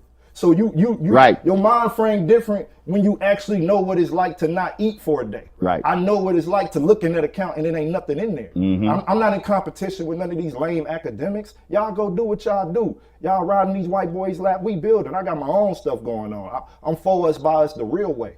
It is so funny you say that because in launching this, it's been very interesting. It's been very interesting when I talk to the black ad agencies that haven't sent a dime our way. All the folks who've known me, and all of these conversations, a lot of black folks love having. I said this publicly, I don't care. It's interesting to me when I listen to all these black folks in these owners in black media talk about how we need to partner, how we need to work together. I didn't launch this saying let bootstrap it. I literally went to every major black media company saying, this is what I'm thinking about doing, let's partner. Yeah. None wanted to partner. Not one. I didn't meet with lower level. I communicated with the leaders of all of them. Not one. I mean, to be independent. Not one. So a lot of black people out there watching your show don't understand that. I understand it because I'm an independent artist. To be independent, man, you are putting yourself up against all of the forces. The forces in your life that are saying, hey, what are we doing? Our stability is different now. The forces in your life that say, as a man, when you look yourself in the mirror, you say, man, every black man come to this point, boy, where I have to make a serious decision. Am I gonna be one of these niggas that's on that plantation asking Massa for $1, asking Massa for a piece of paper with one of his damn ancestors on the front of it? Or am I gonna look in this mirror and summon my greatness, raise my middle finger to these jokers and say, I gotta do what I gotta do. I'm gonna do it for me, I'm gonna do it for my family, I'm gonna do it for my people, and I'm gonna do it for my generations even after me that ain't even gonna be able to see, that they don't even understand what I'm doing. There you but go. They gonna look back and say, Dad, I had somebody in my family bloodline that wasn't playing with him, man. He took some real chances. You know, for all intents and purposes, we gotta be our family's Prescott Bushes. We got to be the person there you go. going against the grain. There you go. That's outcasted at that time, so that the generations after us can look back and say, he took the sacrifice for us to be right here on this field, in this position at this current moment. And that is, there is jealousy. There are folks, how dare you? I can't believe you're turning our money down. What do you think you're doing? And man, I can't. And when I have these conversations on the air, and that's the other thing. I purposely say stuff. I do with my audience like I do with my nieces and nephews. This laptop costs $2,000. Yeah, I see you do that all the time. And I'm doing it because I'm trying to let our folks know this shit didn't just show up. Like, we're not sitting here shooting this on some damn iPhones. No, we're shooting this on 3 C300s that the body alone is $9,000 each. The lenses that came with it, and then the viewfinder, everything else. These 3 cameras here, this is a $75,000 package, which means that what I'm telling my audience, I'm asking you to give, so I'm not completely dependent on an advertising agency that is putting up all the barriers. And then what happens is my people then go, well, your stuff don't look the same as over there, so therefore I'm not going to support it. I said, no. The real is too, man, what I see when I see your show is you give an opportunity for people to speak, real black people. For example, those tweets I sent out last night. No other media mechanism is going to bring me on to contextualize and explain those tweets. They may put them up on the screen without context and say, man, Tef said some crazy stuff again. Throw them on the screen without context and say, you know, they're going to put me in a position where the tweets would have me in danger, honestly. But the thing I've always liked about your platform, and I watch it all the time, is that it is black folks from all of the political diasporas and spectrums are speaking on Roland Martin. A lot of people are overlooking it because they can't wait to get on CNN. They can't wait to be in front of Rachel Maddow. They can't wait to be in front of Joy Reid on MSNBC. They can't wait. They'll pick up the phone for the Washington Post before they will for you. And this is just reality. No, you ain't lying. No, you ain't lying. No, I can tell. It happened this week.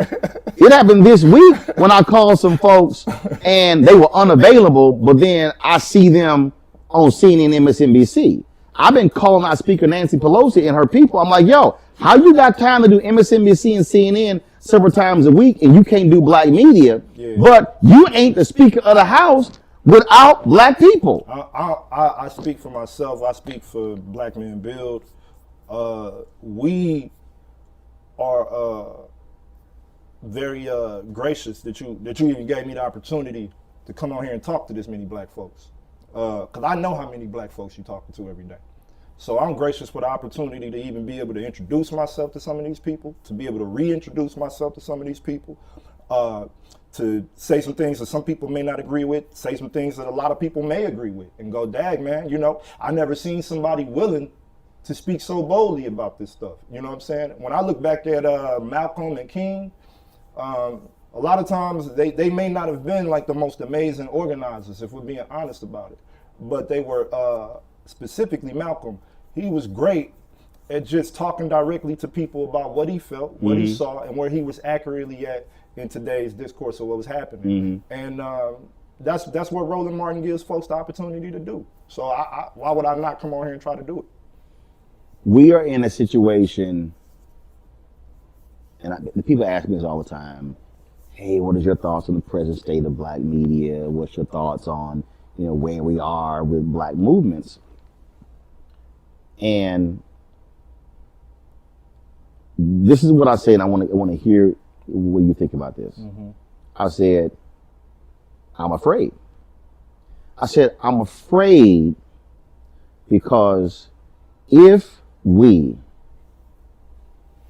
allow everyone else to fund our movements, if we have to go to everyone else to explain our movements, and if we have to go to everyone else to define our movements, we're going to get to a place where we are in control of none of it, and we will be asking somebody else for permission. We already there. That's my greatest fear if we continue on the present path. But are we not already there? We walk out, me and my brothers, as y'all can't see on camera, we walk outside right now and get locked up by the police. I know some of the biggest self-proclaimed Marxists and socialists in the world. Everybody is socialist, but they got millions of dollars in the bank. I don't know how the hell you a socialist and a millionaire. I don't understand. I will never understand how you a socialist and a millionaire. Right. I just don't get it. But I could call some of the biggest socialists and Marxist self-proclaimed folks in the world to try to get us out of jail. They gonna hang up that phone and not send me a damn dime. We gonna be in jail. Our lawyer fees are gonna be unpaid. They're gonna, it's gonna be internal emails. St. Louis Cats is asking for money again. You know what I'm saying? Like, we ain't actually in a dilemma with the police. Like, we put ourselves in this situation. You know what I'm saying? So, like, man, all that stuff don't really mean nothing to me, man. People want to come hit you with the brother Kumalakashaki stuff all the time. And I ain't knocking none of that, because some of that we need for an accurate atonement with our history. But at the same time, don't tell me nothing about none of that when you can drive right past the black person on the corner who sleeping in that snow today, and then it ain't even cross your mind to get outside of that forward focus and humanize that person. When you said call someone, there are a lot of people, I know a lot of people, I deal with a lot of people who, I can't stand Reverend Jackson. I mean, they go on and on and on. I remember I had my radio show on WVON. And I threw the question out. I said, let me ask y'all a question. I said, if you were anywhere in the world, you got in trouble, I said, who would you call? Cats called in. He said, I called Johnny Cochran. I said, you ain't gonna be able to get to him. They said, I call Farrakhan. I said, you ain't getting to him. And I told him, I said, I'm not dismissing anybody. I said, but let me tell you something. I said, here's what I know for a fact. I said, if you call the Rainbow Push office and they transfer you to either John Mitchell or the sister sitting across from John, I said, you are one person removed from Reverend Jackson. I said, now, he ain't a saint, he ain't perfect. I said, but here's the most important thing. I said, he's available. And I said, one of the greatest problems that we have, and I know some folk, if I start naming them, where it took me months, you're talking about these people in the activist world, months to get them on my show. I couldn't even reach them. I said, that's the piece. If we are not accessible to our people, the biblical example, if the woman with the blood problem was not able to touch the hem of his garment, she could not have been healed. The biggest mistake, I got issues with black preachers who preach, and when the service is over, they go into their bat cave and they never touch the people. Black leadership has to be accessible to the people, or we will perish. It does. I don't know Jesse Jackson like that. I'll try my best not to put no smut on black folk name that I don't know like that. But if you say he accessible, I'm gonna call you to get to him. Oh, that ain't a problem. Because he ain't gonna pay the fault for the kid. That's not a problem. I can do that. I'm just playing. But like, You right though, man. And black leadership also got to be something else. It got to be reluctant. Like, that's how I spot people that really are leaders. Reluctant leadership, because that reluctance is a person that's analyzing. You didn't just jump out the roof and start this. You analyzed. You thought about it. There was some reluctancy at first. Do I do this? I think I'm gonna do it. Step by step, inch by inch. That's leadership. Leadership ain't gonna hop you in the Camaro and go from 0 to 5,000 when they know we're not ready for that type of velocity. And what I see that happening a lot. So in many spaces, when people say it's a leaderless movement, I might as well believe them, because the actions don't reflect that there's any goddamn leadership whatsoever on a national scale. So maybe they're right, but responsible, reluctant leadership will not sit you in a Lamborghini and say, you know what, we on 170. We going 30, what's the speed mile, 55, 70? Man, let's go 120 for no damn reason. Right. The radiator breaks and you crash, then what? Now it's a big come to Jesus to try to fix the Lamborghini. First of all, we shouldn't even been driving no damn Lamborghini. Second of all, we shouldn't even been going that fucking fast on this type of road. Right. I mean, I'll just be real. It like, what I see a lot of times happening, and I don't want to take complete blame off of the systematic vices that got us in these situations, because we shouldn't even be having to try to figure this stuff out. Absolutely. We should be being able to just live regular peaceful Same way white folks, just being able to live, not worrying about looking in the rearview mirror, we really should. Right. But since we don't, we got to approach it like that. We got to approach it as if we got to look at it for what it's worth. Our leaders got their brains blown out, period. They got killed, murdered, and captured. Yep. Some of them still in jail. And we ain't even created a real mass movement to address the fact that they're in jail. But if we're gonna do what we're doing, then let's do it from let's really look at what's going on for real, not just from the pop culture lens, not just because we got this artist on it today, not just because we got Creflo Dollar coming through tomorrow, not just because you got access to a person you never had access before. Now you want to stand in front of this person and kiki and ha ha. Meanwhile, people, grandmama down there at Barnes dying from COVID-19, people going to the hospital for other stuff and coming out with coronavirus. A lot of people went on the internet and said, oh, I saw this from black leadership, and this pissed me off, man. They was going on the internet saying that the virus wasn't real, that it was this, that it was Come on, bro. They was comparing the flu to the coronavirus. Bruh. And I said, this is the people? These are the people Bruh. that y'all empowered to talk to black people during an international global health crisis? These are the individuals who are opening their mouths and talking to the masses. Yep. And in retrospect, when hundreds and thousands of millions of people died, these are all the same people who distanced themselves from their original opinion that it wasn't real because they didn't want to be considered a damn grandmama killer. I'm sorry. Yeah. I'm sorry. It ain't Yeah. me. It ain't me. Yep. And like I said, I got nothing to worry about because I live in a city where I know they damn sure ain't gonna come. Last question.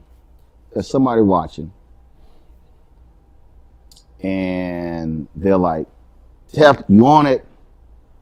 Man, I don't know where to start. I don't know what to do.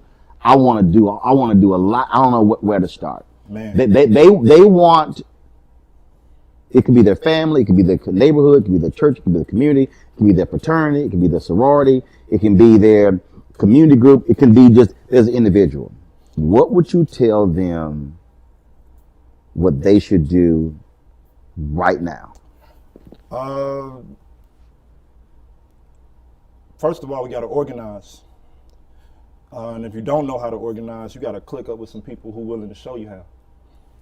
I'm going to say go to www.blackmen.build, fill out the value pledge, put your information in, and somebody will contact you within a matter of days, if not hours, if I'm being honest. That's a start. We got open doors. We black men for black people. We don't exclude nobody, but we are black men for black people.